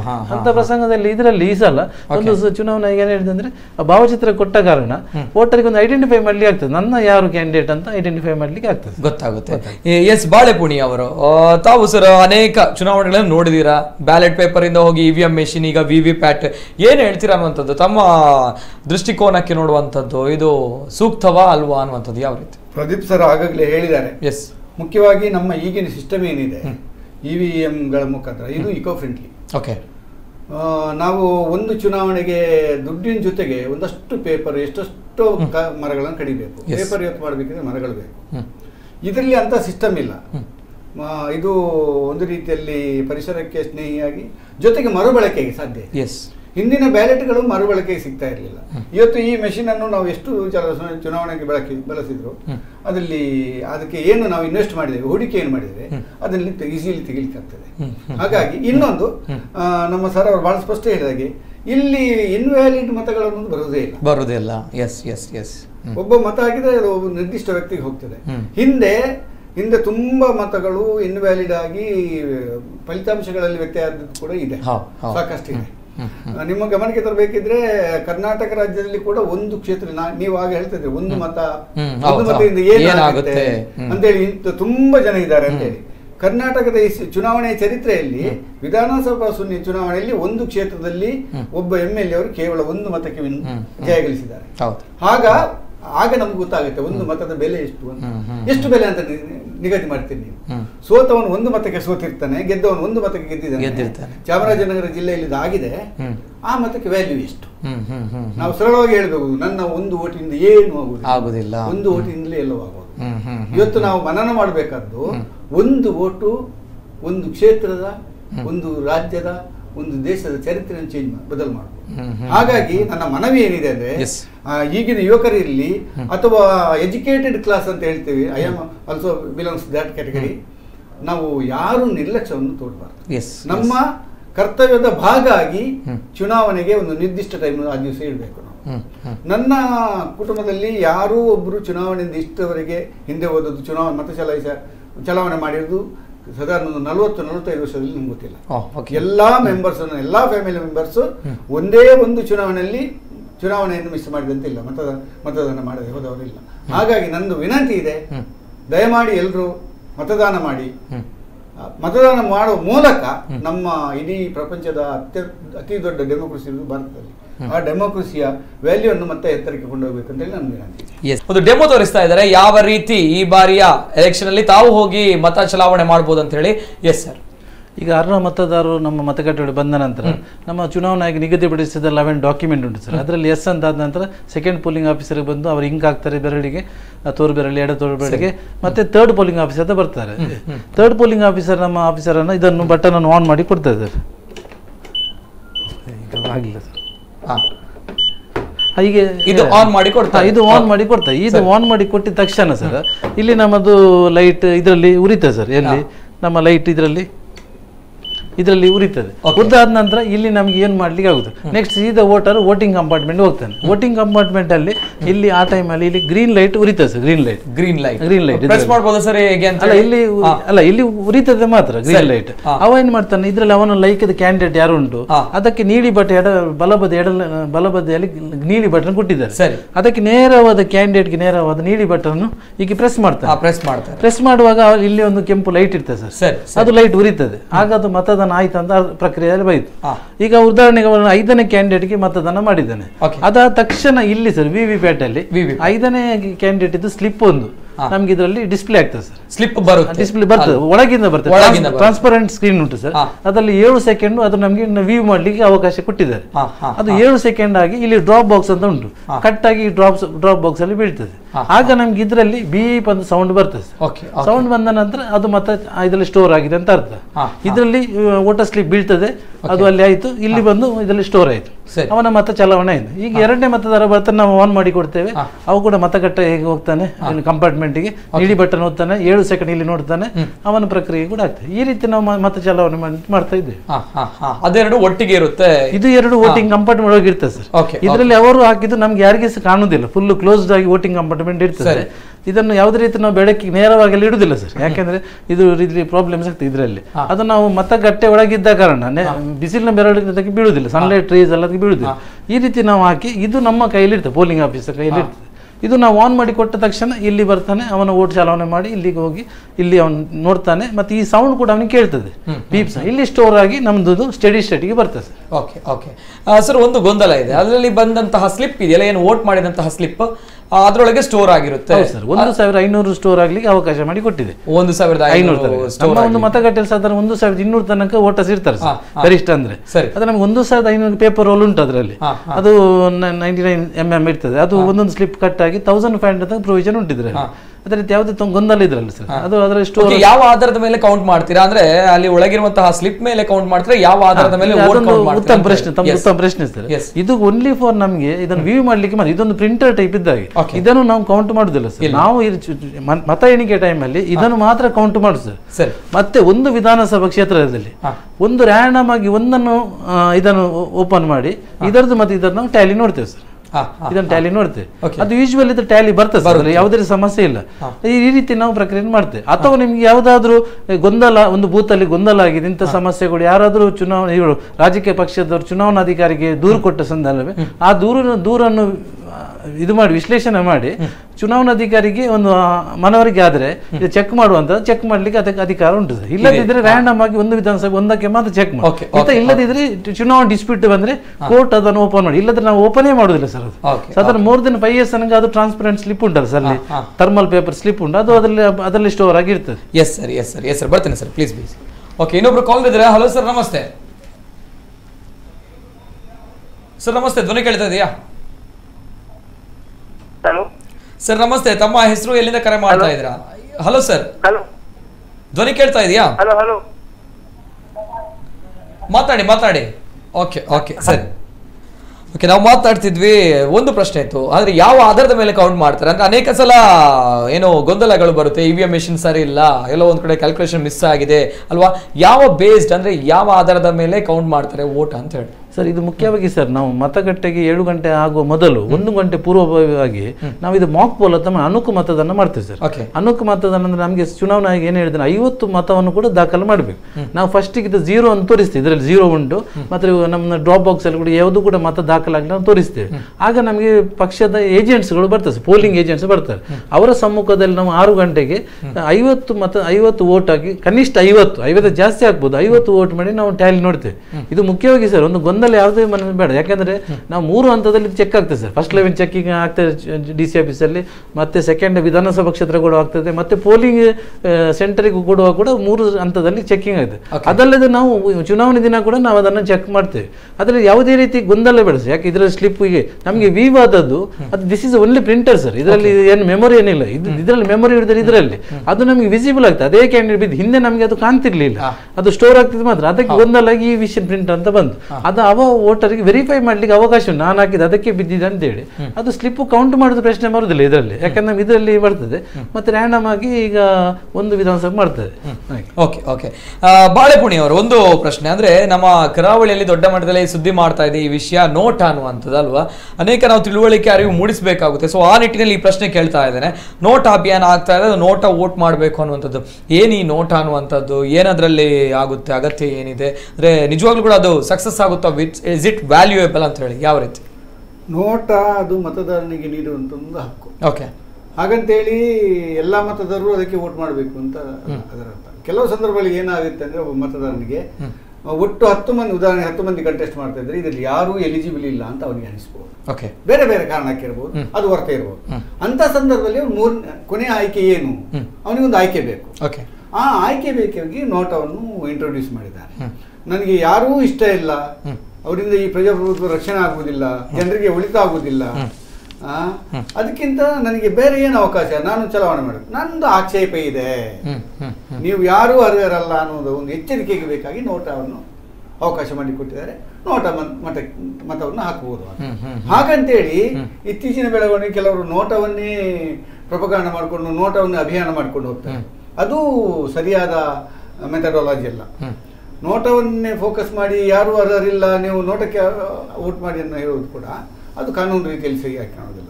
ಆದ್ರೆ ಅಪರೂಪಕ್ಕೆ ಒಬ್ಬರಿಗೆ ಇರ್ತದೆ, ಯಾರು ಇದರಿಂದ ಏನು ಉದ್ಧಾರ ಮಾಡೋರಿಲ್ಲ, ಇದರಿಂದ ದೇಶ ಉದ್ಧಾರ ಆಗುದಿಲ್ಲ, ಸಮಾಜಕ್ಕೆ ಉದ್ಧಾರ ಆಗುದಿಲ್ಲ, ಇವ್ರು ಯಾರು ಬೇಡ, ನನ್ನ ಹಕ್ಕನ್ನು ಈ ರೀತಿಯಲ್ಲಿ ಪ್ರೊಟೆಸ್ಟ್ ಮಾಡ್ತೇನೆ ಅಂತ ಹೇಳಿ ನೋಟವನ್ನು ಆ ಕಾರಣಕ್ಕಾಗಿ ನೋಟವನ್ನು ಇಟ್ಟುಕೊಂಡಿದ್ದಾರೆ, ಇಂಟ್ರೊಡ್ಯೂಸ್ ಮಾಡಿದ್ದಾರೆ. ಸರಿ, ಇಸ್ ಇಟ್ ವ್ಯಾಲ್ಯೂಯಬಲ್ ಅಂತ ಹೇಳಿ? Sometimes maybe, okay, sometimes it is valuable. ಅವನ ಪ್ರತಿಭಟನೆ ಹೇಗೆ ತೋರಿಸಬೇಕು, ಆ ಪ್ರತಿಭಟನೆಗೆ ಒಂದು ಅವಕಾಶ ಅಂತ. ಎಲ್ಲೋ ಒಂದ್ ಕಡೆ ನೋಟದಿಂದ ವೋಟ್ ಹಾಳಾಗಿರುವಂತದ್ದು ಅಥವಾ ಏನೋ ಒಂದು ಬದಲಾವಣೆ ಆದಂತ ಇತಿಹಾಸ ಇದೆಯಾ? ಅಲ್ಲಿ ಹಾಳಾಗುವಂತ ಪ್ರಶ್ನೆನೇ ಬರೋದಿಲ್ಲ. ವೋಟ್ ಹಾಳು ಅಂತಲ್ಲ, ಅವೊಂದು ಪ್ರತಿಭಟನೆ ಆದ್ರೂ ಕನಿಷ್ಠ ಅವರು ಯಾರು ಕಂಟೆಸ್ಟ್ ಅಲ್ಲಿ ಇದ್ದಾರೆ, ಚುನಾವಣಾ ಕಣದಲ್ಲಿ ಅವರಿಗೆ ಒಂದು ಎಚ್ಚರಿಕೆ. ಇಷ್ಟು ಮಂದಿ ನೋಟ ಹಾಕಿದ್ದಾರೆ ಅಂದ್ರೆ ಎಷ್ಟು ಮಂದಿ ಆ ಅಭ್ಯರ್ಥಿ ವಿರೋಧ ಇದ್ದಾರೆ, ಅವರನ್ನೆಲ್ಲರೂ ಎಲ್ಲ ವಿಷಯವನ್ನು ಒಪ್ಪಿಕೊಳ್ಳುವುದಿಲ್ಲ. ಅದೊಂದು ರೀತಿ ಎಚ್ಚರಿಕೆ. ದೊಡ್ಡ ಮಟ್ಟದಲ್ಲಿ ಎಲ್ಲಾದ್ರೂ ಕ್ರಾಂತಿಕಾರಿ ಬೆಳವಣಿಗೆ ಆಗಿದೆಯಾ ನೋಟದಿಂದ? ಅನೇಕ ಜನ ಹೇಳ್ತಾರೆ ನೋಟ್ ಅಂತ ಹೇಳುವಾಗ ಅದು ವೋಟ್ ಹಾಳಾಗುತ್ತೆ ಅನ್ನುವಂತ ಒಂದು ಅಭಿಪ್ರಾಯ. ಇತ್ತೀಚಿನ ದಿನಗಳಲ್ಲಿ ಹಾಳಾಗಿದೆ ಅನ್ನೋ ಅಭಿಪ್ರಾಯವನ್ನು ಖಂಡಿತವಾಗಿ ನಾನು ಒಪ್ಪುವುದಿಲ್ಲ. ಆದ್ರೆ ಒಂದು ರೀತಿ ಎಚ್ಚರಿಕೆ ಬಂದಿದೆ. ಉದಾಹರಣೆಗೆ ದಕ್ಷಿಣ ಕನ್ನಡದ ಉದಾಹರಣೆಯನ್ನು ಹೇಳಬೇಕಿದ್ರೆ, ನಾನು ಪಕ್ಷಾತೀತವಾಗಿ ಹೇಳಬೇಕಿದ್ರೆ ನೇತ್ರಾವತಿ ಉಳಿಸಿ ಆಂದೋಲನ ಮಾಡಿದ್ರು. ಅದನ್ನು ಒಂದಷ್ಟು ಓಟು ಎಚ್ಚರಿಕೆಯಾಗಿ ಅದು ನೋಟಕ್ಕೆ ಬಿದ್ದಿದೆ. ಅದು ನಮ್ಮ ಅಭ್ಯರ್ಥಿಗಳಿಗೆ ಒಂದು ರೀತಿ ಎಚ್ಚರಿಕೆ, ಕಣದಲ್ಲಿರುವಂತಹ ಎಲ್ಲ ಅಭ್ಯರ್ಥಿಗಳಿಗೂ ಎಚ್ಚರಿಕೆ ಅಂತ ನನ್ನ ಅನಿಸಿಕೆ. ಓಕೆ ಓಕೆ ಎಸ್, ಒಬ್ರು ಕಾಲ್ ಇದ್ದಾರೆ. ಹಲೋ ಸರ್, ನಮಸ್ತೆ. ಸರ್ ನಮಸ್ತೆ. ಎಲ್ಲಿಂದ ಕರೆ ಮಾಡ್ತಾ ಇದ್ದೀರಾ? ತಮ್ಮ ಹೆಸರು? ಇದು ದಕ್ಷಿಣ ಕನ್ನಡ ಜಿಲ್ಲೆ ವಿಟ್ಲದಿಂದ. ಓಕೆ ಸರ್, ಓಕೆ ಸರ್, ಏನ್ ಪ್ರಶ್ನೆ ಇದೆ ತಮ್ಮದು ಅಂತ ಹೇಳಿ. ಯಾಕಂತ ಹೇಳಿದ್ರೆ ನೀವು ನೋಟ ಬಗ್ಗೆ ಮಾತನಾಡ್ತಾ ಇದ್ದೀರಲ್ಲ. ಸರಿ. ನೋಟ ಮತದಾನ ಬೀಳುದಿಲ್ಲ ಯಾಕೆ ಅಂತ ಹೇಳಿದ್ರೆ ಅಭಿವೃದ್ಧಿ ಕಾರ್ಯ ಆಗುದಿಲ್ಲ ಓಕೆ ದಕ್ಷಿಣ ಕನ್ನಡ ಜಿಲ್ಲೆಯಲ್ಲಿ. ಹಾಗೆ ನೋಟ ಮತದಾನ ಹೆಚ್ಚಾಗಿ ಚಲಾವಣೆ ಆಗ್ತದೆ. ಆದ ಕಾರಣ ಅಭಿವೃದ್ಧಿಯನ್ನು ಆಯ್ಕೆ ಮಾಡುವಾಗ ಒಳ್ಳೆ ರೀತಿಯಲ್ಲಿ ಅಭಿವೃದ್ಧಿಯನ್ನು ಆಯ್ಕೆ ಮಾಡಿದ್ರೆ ನೋಟ ಚಲಾವಣೆ ಆಗುದಿಲ್ಲ ದಕ್ಷಿಣ ಕನ್ನಡ ಜಿಲ್ಲೆಯಲ್ಲಿ. ಓಕೆ ಸರ್, ಇದು ನಿಮ್ಮ ಅಭಿಪ್ರಾಯ ಅಲ್ವಾ? ಹೌದು, ಅಭಿವೃದ್ಧಿ. ಈಗ ಅಭಿವೃದ್ಧಿಯನ್ನು ಒಳ್ಳೆ ಅಭಿವೃದ್ಧಿಯನ್ನು ಯುವ ಮುಖವನ್ನು ಆಯ್ಕೆ ಮಾಡಿದ್ದಾರೆ. ಸರಿ ಸರಿ ಸರಿ, okay sir. Yes, thank you thank you thank you. Yes sir, ಅದೇ ರೀತಿ ಪ್ರದೀಪ್ ಅವ್ರ ಜೊತೆ ನಾವು ಮಾತನಾಡ್ತಿದ್ವಿ. ಒಂದು ಸರ್, ಅನೇಕ ಆಪಾದನೆಗಳು ಆಗ್ಲೇ ನಾನು ಹೇಳಿದೆ. EVM ಮಿಷಿನ್ ದುರ್ಬಳಕೆ ಆಗ್ತಾ ಇದೆ, ಲೋಪದೋಷ ಇದೆ, ಏನೋ ಸೋತ್ರು ಜಯಗಳಿಸಿದ್ರು, EVM ಮಿಷಿನ್ ಸರಿ ಇಲ್ಲ ಅನ್ನುವಂತಹ ಪದೇ ಪದೇ ಆಪಾದನೆ. ಕೆಲವರಿಗೆ ಯಾವ ರೀತಿ ಅಂತ ಹೇಳಿದ್ರೆ ನಂಬಿಕೆನೇ ಇಲ್ಲ. ಈ EVM ಮಿಷಿನ್, ಈ VVPAT ಏನಿದೆ ನಂಬಿಕೆನೇ ಇಲ್ಲ, ಇದು ಶುದ್ಧ ಸುಳ್ಳು ಅನ್ನುವಂಥದ್ದು. ಏನ್ ಹೇಳ್ತೀರಾ ತಾವು? ಅದು ಒಪ್ಪುವಂತಲ್ಲ ಸರ್. ಯಾಕೆಂದ್ರೆ ಅವರು ಖುದ್ದು ಬಂದು ಈ ಡೆಮೋನ್ ನೋಡ್ಬೇಕು ಸರ್. ಅವ್ರು ಹೇಳಿದ್ರು ಈಗೀಗ ಹೇಳಿದ್ರೆ ಆಗ್ಲಿಕ್ಕಿಲ್ಲ. ನಾವು ಅವರಿಗೆ ತೋರಿಸ್ತೇವೆ, ಎಲ್ಲಿ ಆದ್ರೂ ಅಪದಾನ ಇದರಲ್ಲಿ ತಪ್ಪು ಆಗ್ತದೆ, ಅಕ್ರಮ ಆಗ್ತದೆ ಅಂತ ತೋರಿಸಿದ್ರೆ ನಮ್ಗೆ ಸಂತೋಷ ಆಗ್ತದೆ. ಅದಕ್ಕೆ ಸಹ ನಮಗೆ ಇದರಲ್ಲಿ ಅವಕಾಶ ಮಾಡಿ ಕೊಟ್ಟಿದ್ದಾರೆ ಸರ್. ಮತಗಟ್ಟೆಯಲ್ಲಿ ಸಪೋಸ್ ಒಬ್ಬ ವೋಟರ್ ಬಂದಾಗ ಅವನಿಗೆ ಅದಕ್ಕೆ ಬೀಳಿಲ್ಲ ಅಂತ ಹೇಳಿದ್ರೆ ಕೂಡ ಅವನಿಗೆ ರೂಲ್ 49 ಆಫ್ ದಿ ಚುನಾವಣೆ ನಡೆಸುವ ನಿಯಮಗಳು ತಿದ್ದುಪಡಿ 2013 ಅವಕಾಶ ಕಲ್ಪಿಸಲಾಗಿದೆ. ಅದು ಸಹ ಟೆಸ್ಟ್ ವೋಟ್ ಕೊಟ್ಟು ಅವನಿಗೆ ಕೊಡ್ತೇವೆ ನಾವು. ಅದೇ ಹೇಗೆ ಅಂತ ಹೇಳಿ ಅಂದ್ರೆ ಬರ್ತಾರೆ, ಕೆಲವೊಂದ್ ಕಡೆ ವೋಟ್ ಹಾಕ್ತಾರೆ, ಅವನಿಗೆ ಡೌಟ್ ಇರುತ್ತೆ, ಗೊಂದಲಗಳಿರುತ್ತೆ. ಅಂದ್ರೆ ಅಗ್ರೆಸಿವ್ ಆಗಿರುತ್ತೆ, ನಾನು ವೋಟ್ ಹಾಕ್ಬೇಕು ನನ್ನ ಅಭ್ಯರ್ಥಿಗೆ ಅಂತ ಹೇಳಿ ಅವನಿಗೇನೋ ಡೌಟ್ ಇರುತ್ತೆ, ಬಿದ್ದಿದ್ಯಾ ಬಿದ್ದಿಲ್ವಾ ಅನ್ನುವಂಥದ್ದು. ಎಲ್ಲ ಒಂದ್ ಕಡೆ ತಿಳುವಳಿಕೆ ಕೊರತೆ ಕೂಡ ಇರಬಹುದು ಅಲ್ವಾ? ಸೊ ಆವಾಗ ಏನು ಇದೆಯಾ ಅಂತ ಹೇಳಿ ಅದಕ್ಕೆ ಆಲ್ಟರ್ನೇಟಿವ್ ವೇಸ್ ಹೇಳಿಕ್ಕೆ ಇಚ್ಛೆ ಪಡ್ತೀನಿ ಸರ್. ಮುಖ್ಯವಾಗಿ ಅವರು ಮತದ ಕಂಪಾರ್ಟ್ಮೆಂಟ್ಗೆ ಹೋಗ್ತಾನೆ ಸರ್. ಅಲ್ಲಿ ಒಂದು ಉದಾಹರಣೆಗೆ ಒಂದು 2ನೇ ಅಭ್ಯರ್ಥಿಗೆ ಹಾಕ್ತಾ ತಿಳ್ಕೊಳ್ಳೋದು ಸರ್. ಹಾಗೆ ಇಲ್ಲಿ ನಮಗೆ 2ನೇ ನಂಬರ್ದು ಡಿಸ್ಪ್ಲೇ ಅಲ್ಲಿ ಬರ್ತದೆ ಸರ್. ಅವ ನಮ್ಮಲ್ಲಿ ಹೇಳ್ತಾನೆ, ಕೂಡಲೇ ನಮ್ಮ ಕೈ ಎತ್ತಿ ಹೇಳ್ತಾನೆ ಸರ್ ನಾನು ಒತ್ತಿದ ಅಭ್ಯರ್ಥಿಗೆ ಇಲ್ಲಿ ಬೀಳಿಲ್ಲ ಅಂತ ಹೇಳ್ತಾನೆ. ಹೌದಾ ಅಂತ ನಮ್ಗೆ ನಾವು ಅವನೊಂದು ಸರಿ ಕರೆಸ್ತೇವೆ ಸರ್. ಕರೆಸಿ ನೀವು ನೋಡ್ಲಿಲ್ವಾ ಕೇಳ್ತೇವೆ. ನೋಡಿದ್ದೇವೆ, ಆದ್ರೆ ಕೂಡ ಅದ್ರ ಸರಿ ಬರಲಿಲ್ಲ ಸರ್, ನಾವು ಒತ್ತಿದ ಒಂದಕ್ಕೆ ಬಂದದ್ದು ಒಂದಕ್ಕೆ ಅಂತ ಹೇಳ್ತಾನೆ. ಅದಕ್ಕೆ ನಮ್ಗೆ ಏನು ಮಾಡಿದ್ರೆ ಚುನಾವಣಾ ಆಯೋಗ ಇದರಲ್ಲಿ ಚುನಾವಣಾ ಪ್ರಕ್ರಿಯೆ ಒಂದು ಪ್ರೊವಿಷನ್ ಮಾಡಿ ಕೊಟ್ಟಿದ್ದಾರೆ. ರೂಲ್ 49 ಮೇಲೆ ಡಿಕ್ಲರೇಷನ್ ಕೊಡಿ ಅಂತ. ಅದರ ಕಾನ್ಸಿಕ್ವೆನ್ಸ್ ಬಗ್ಗೆ ನಾವು ಅವರಿಗೆ ಫಸ್ಟ್ ಮನವರಿಕೆ ಮಾಡ್ತೇವೆ ಸರ್. ಅವನಿಗೆ ಒಂದು ಓಟಿಗೆ ಬಂದಾಯ್ತು, ಅವನಿಗೆ ನಾವು ಹೇಳ್ತೇವೆ ಇದು IPC 177 ಪ್ರಕಾರ ನೀನು 6 ತಿಂಗಳು ಸಜೆ ಉಂಟು ಇದರಲ್ಲಿ. ಎಲ್ಲಿಯಾದ್ರೂ ನಿನಗೆ ಟೆಸ್ಟ್ ಓಟ್ ಕೊಟ್ಟು ನೀನು ತಪ್ಪು ಅಂತ ಕಂಡು ಬಂದ್ರೆ ನಿಮ್ಮ ನೇರವಾಗಿ ನಾವು ಅದರ ಪ್ರಕ್ರಿಯೆ ನಡೆಸ್ತೇವೆ ಪೊಲೀಸ್ ಇಲಾಖೆ ಮೂಲಕ, IPC ಮೂಲಕ. ಅದಕ್ಕೆ ಅವನು ಹೇಳ್ತಾನೆ ಆಗ ಟೈಮಲ್ಲಿ ಹಾಗಾದ್ರೆ ನನಗೆ ನೋಡೋ ಕನ್ಫ್ಯೂಸ್ ಆಯ್ತು ಸರ್ ಅಂತ ಹೇಳಿಕೊಂಡು ಕೆಲವರು ಹೋಗುವವರು ಇದ್ದಾರೆ. ಇಲ್ಲ ಕೆಲವು ಅದನ್ನು ವಾದ ಮಾಡಿಕೊಂಡು ನನಗೆ ಅದು ಇಲ್ಲ ಕೊಡ್ಲೇಬೇಕು ಸರ್ ನಾನು ನೋಡ್ತೇನೆ ಅಂತ ಹೇಳಿದ್ರೆ ನಾವು ಅವರಿಗೆ ಒಂದು ಅವಕಾಶ ಮಾಡಿ ಕೊಡ್ತೇವೆ ಸರ್. ಪುನಃ ನಮ್ಮ ಈಗ ಮತದಾರ ರಿಜಿಸ್ಟರ್ ಅಂತ ಹೇಳಿ 17A ಫಾರ್ಮ್ ಅಂತ ಉಂಟು, ಅದರಲ್ಲಿ ಪುನಃ ಅವನ ಕ್ರಮ ಸಂಖ್ಯೆ ಬರೀತೇವೆ, ಡಾಕ್ಯುಮೆಂಟ್ ಪ್ರೊಡ್ಯೂಸ್ಡ್ ಬರೀತೇವೆ, ಅವನು ಸೈನ್ ತಗೊಳ್ತೇವೆ, ಅವನ ಟೆಸ್ಟ್ ಓಟ್ ಗಿವನ್ ಅಂತ ಅಲ್ಲಿ ಸಹ ಬರೀತೇವೆ ಶರದಲ್ಲಿ, ಮತ್ತು ಅವನಿಗೆ ಪುನಃ ಒಂದು ಕೊಡ್ತೇವೆ. ಆಗ ಟೆಸ್ಟ್ ಓಟ್ ಕೊಡುವಾಗ along with voter presiding officer ಬರ್ತಾರೆ ಮತ್ತೆ ಏಜೆಂಟ್ಸ್ ಇರ್ತಾರೆ ಸರ್. ಅವರ ಸಮ್ಮುಖದಲ್ಲಿ ಅವನಿಗೆ ಟೆಸ್ಟ್ ಓಟ್ ಕೊಡ್ತೇವೆ ಅವನ ಕಂಪಾರ್ಟ್ಮೆಂಟ್ಗೆ. ಆಗ ವೈಲೇಷನ್ ಆಗುದಿಲ್ಲ, ಯಾಕೆ ಟೆಸ್ಟ್ ಓಟ್ ಕೊಡ್ತಾರೆ. ಅದಕ್ಕೆ ಟೆಸ್ಟ್ ಓಟ್ ಕೊಡುವಾಗ ಅವ ಅದರಲ್ಲಿ ಟೆಸ್ಟ್ ಓಟು ದಾಖಲಿಸ್ತಾನೆ ಸರ್. ಆಗ ಅವ ಯಾವ ನಂಬರ್ ನಾವು ನೋಡ್ತೇವೆ ಸರ್, ಅದೇ ನಂಬರ್ ಬಂದ್ರೆ ಅವ ಸುಳ್ಳುಗಾರ ಅಂತ ಆಯ್ತು ಸರ್. ಅದ್ರಲ್ಲಿ ಒಂದು ಟೈಮಲ್ಲಿ ಬೇರೆಯವರಿಗೆ ಓಟ್, ಇನ್ನೊಂದು ಟೈಮಲ್ಲಿ ಬೇರೆಯವರಿಗೆ ಓಟ್ ಹಾಕಿ ಅಂತ ಪ್ರಸಂಗ ಆಗುದಿಲ್ಲ, 100% ಆಗುದಿಲ್ಲ. ಅದಕ್ಕೆ ಟೆಸ್ಟ್ ಓಟ್ ಕೊಡ್ತೇವೆ ಸರ್. ಅಂತ ಹೇಳಿದ್ರೆ ನಾವೇನು ಮಾಡ್ಲಿಕ್ಕೆ ಆಗುದಿಲ್ಲ, ಒಂದು ತೋರಿಸ್ಬೇಕು ಏನಾದ್ರೂ ಕೂಡ. ಒಂದು ಟೈಮಲ್ಲಿ ಹೇಗೆ ಆಗುದಂತಂದ್ರೆ ಈ ಮಿಷಿನ್ ಅಲ್ಲಿ ಸಾಧ್ಯವಿಲ್ಲ ಸರ್. ಯಾಕಂದ್ರೆ ಇದರಲ್ಲಿ ಒಂದು ಒನ್ ಟೈಮ್ ಪ್ರೋಗ್ರಾಮಬಲ್ ಮೈಕ್ರೋಚಿಪ್ ಅಂತ ಹೇಳುದು, ಅದ್ರಲ್ಲಿ ಯಾವುದೇ ರೀತಿ ಒಂದು ಹ್ಯಾಕ್ ಮಾಡಲಿ ಅದು ಆಟೋಮೆಟಿಕ್ ಸೀಸ್ ಆಗ್ತದೆ ಸರ್. ಮತ್ತೆ ಇದು ಬ್ಯಾಟ್ರಿ ಮೇಲೆ ನಡೆಯುದು, ನೆಟ್ವರ್ಕಿಂಗ್ ಅಲ್ಲಿ ಯಾವುದು ಕೂಡ ಇದಕ್ಕೆ ಆಗುದಿಲ್ಲ ಸರ್. ಆದ ಕಾರಣ ಅಂತ ಪ್ರಸಂಗದಲ್ಲಿ ಅವರು ಅದನ್ನು ಕೊಟ್ಟು ಡಿಕ್ಲರೇಷನ್ ಸೈನ್ ಮಾಡಿ ಮುಂದಿನ ಪ್ರಕ್ರಿಯೆ. ಸಪೋಸ್ ಅವ ವ್ಯಕ್ತಿ ಹೇಳಿದ್ದೇ ಸರಿ ಅಂತ ನಮ್ಮ ಎಲ್ಲರಿಗೂ ಕಂಡು ಬಂದ್ರೆ ಇಮಿಡಿಯೇಟ್ ಆಗಿ ನಾವು ಚುನಾವಣಾ ಆಯೋಗ ವರದಿ ಮಾಡಿ ಚುನಾವಣಾ ಪ್ರಕ್ರಿಯೆ ಸ್ಟಾಪ್ ಮಾಡ್ತೇವೆ ಸರ್. ಅಂತದ್ ಘಟನೆ ಈತನ ನಡಿಲಿಲ್ಲ ಸರ್, ನಡೀಲಿಲ್ಲ. ನಡೆದ್ರೆ ಪ್ರಾಬಬಿಲಿಟಿ ಝೀರೋ ಅದಕ್ಕೆ ಅದು ಸಾಧ್ಯವೂ ಕೂಡ ಇಲ್ಲ. ಆದ್ರೆ ಕೂಡ ಒಂದು ಪ್ರೊವಿಷನ್ ಅನ್ನು ಮಾಡಿ ಇಟ್ಟಿದ್ದಾರೆ ಸರ್. ಆದ್ರೆ ಕೆಲವರು ತಾವು ಹೇಳಿದಾಗೆ ಇದು ಮಾಹಿತಿ ಕೊರತೆಯಿಂದ ಕೆಲವರು ಬಂದು ಇದು ಸರಿ ಇಲ್ಲ ಹಾಗೆಲ್ಲ ಹೇಳುವರೆಲ್ಲ ಉಂಟು. ಅದಕ್ಕೆ ನಾವು ಅವರಿಗೆ ಸ್ವಲ್ಪ ಅವೇರ್ನೆಸ್ ಕೊಡುದು ಮುಖ್ಯ ಉದ್ದೇಶ ಸ್ವೀಪ್ ಇಂದ ನಮಗೆ ಅದೇ ಸರ್. ಏನೆಲ್ಲ ಈ ಬಾರಿ ಸ್ವೀಪ್ ಇಂದ ಮಾಡ್ತಾ ಇದ್ರೆ ಅವೇರ್ನೆಸ್ ಕೊಡುವಂತ ಕಾರ್ಯಕ್ರಮ? ಈಗ ಸರ್ ಮುಂಚೆ ತಾವು ಹೇಳಿದಾಗೆ ಸರ್ ಸೈಕ್ಲೋಥಾನ್ ಆಗಿರ್ಬೋದು, ನಾವು 2 ಕ್ರೀಡಾ ಇಲಾಖೆಯಿಂದ ಮ್ಯಾರಥಾನ್ ಕೂಡ ಒಂದು ಮಾಡ್ತಾ ಇದ್ದೇವೆ, ನಾಳ್ದು ಮಾಡ್ತಾ ಇದ್ದೇವೆ. ಉಡುಪಿದಲ್ಲಿ ಬೃಹತ್ ಮಟ್ಟದಲ್ಲಿ ಒಂದು ಆಯಿತು ಸರ್. ಈಗ ಬೇರೆ ಬೇರೆ ನಾವು ಕಾರ್ಯಕ್ರಮಗಳು ಬೇರೆ ಬೇರೆ ರೀತಿಯಲ್ಲಿ ಈಗ ಇದು ಹ್ಯೂಮನ್ ಚೈನ್ ಅಂತ ಈಗ ನಾವು 7 ತಾರೀಕು ಇಟ್ಟಿದ್ದೇವೆ ಸರ್. ಬೃಹತ್ 40,000 ಜನ ಸೇರುವ ಒಂದು ಇದು ಇಂಟೆನ್ಷನ್ ಉಂಟು ಸರ್. ಈ ರೀತಿ ಬೇರೆ ಬೇರೆ ಕಾರ್ಯಕ್ರಮ ಮಾಡಿ ಒಂದು ಅವೇರ್ನೆಸ್ ಮಾಡಿ ಅದರಲ್ಲಿ ಡೆಮೋ ಕೊಟ್ಟು ನಾವು ಸ್ವಲ್ಪ ಅವರಿಗೆ ಮತದಾನಕ್ಕೆ ಪಾಲ್ಗೊಳ್ಳಿಕ್ಕೆ ನಾವು ಅವರಿಗೆ ಸ್ಫೂರ್ತಿ ಕೊಡ್ತಾ ಇದ್ದೇವೆ ಸರ್. ಎಸ್ ಕಳೆದ ಬಾರಿ ದೊಡ್ಡ ಮಟ್ಟದಲ್ಲಿ ಚುನಾವಣೆ ಆಗಿತ್ತು, ಮತದಾನ ಚಲಾವಣೆ ಆಗಿತ್ತು ನಮ್ಮ ಕರಾವಳಿಯಲ್ಲಿ, ದಕ್ಷಿಣ ಕನ್ನಡ ಜಿಲ್ಲೆಯಲ್ಲಿ. ಈ ಬಾರಿ ಕನಿಷ್ಠ 90% ಆಗ್ಲೇಬೇಕು ಏಮಿದೆ. ಓಕೆ, ಗುರುವಪ್ಪ ಬಾಳೆಗುಣಿ ಅವರು ಕೊನೆಯದಾಗಿ ಸರ್ ಏನ್ ಹೇಳ್ತೀರಾ ಅನ್ನೋದು? ಒಂದ್ ಕಡೆ ಮಾನವ ಸರಪಳಿ, ಸೈಕ್ಲೋಥಾನ್, ಈ ರೀತಿ ಆಗಿರುವಂತಹ ಅಭಿಯಾನಗಳು ಎಲ್ಲ ಒಂದ್ ಕಡೆ ಮತದಾನ ಓಲೈಕೆ ಮಾಡುವಂತೆ ಮತದಾನ ಬರುವಲ್ಲಿ ಸಫಲ ಆಗುತ್ತಾ ಯಾವ ರೀತಿ ಅಂತ ಹೇಳಿ? ಮುಖ್ಯವಾಗಿ ಕಳೆದ ವಿಧಾನಸಭಾ ಚುನಾವಣೆಗಳಲ್ಲಿ ಸ್ವೀಪಿನ ಇಂಪ್ಯಾಕ್ಟ್ ಸ್ವಲ್ಪ ಆಗಿದೆ, ಸ್ವಲ್ಪ ಮತದಾನದಲ್ಲಿ ಏರಿಕೆ ಆಗಿದೆ.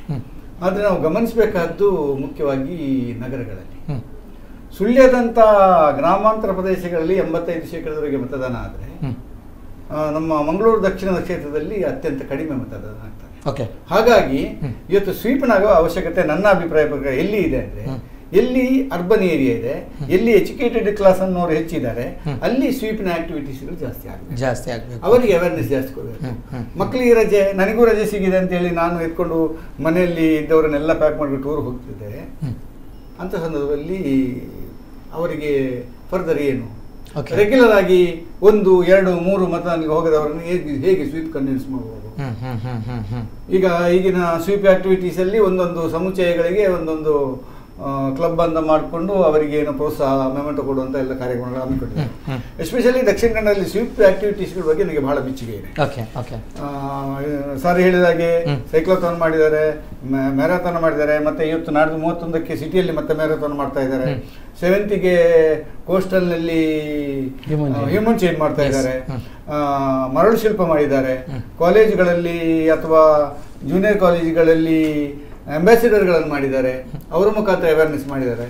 ಟೋಟಲ್ ಆಗಿ ಇದೆಲ್ಲ ನಾನು ಒಟ್ಟಾಗಿ ಪರಿವರ್ತನೆ ಆಗಿದೆ. ಬಹುಶಃ ಅಧಿಕಾರಿಗಳ ನಿರೀಕ್ಷೆ 90-90 ಬಂದ್ರೆ ಆಶ್ಚರ್ಯ ಇಲ್ಲ. ಅಂತ ಕೆಲಸಗಳನ್ನು ನಮ್ಮ ಸ್ವೀಪ್ ಘಟಕ ಮಾಡಿದೆ, ಅದಕ್ಕೆ ಅಪ್ರಿಸಿಯೇಷನ್ ಇದೆ.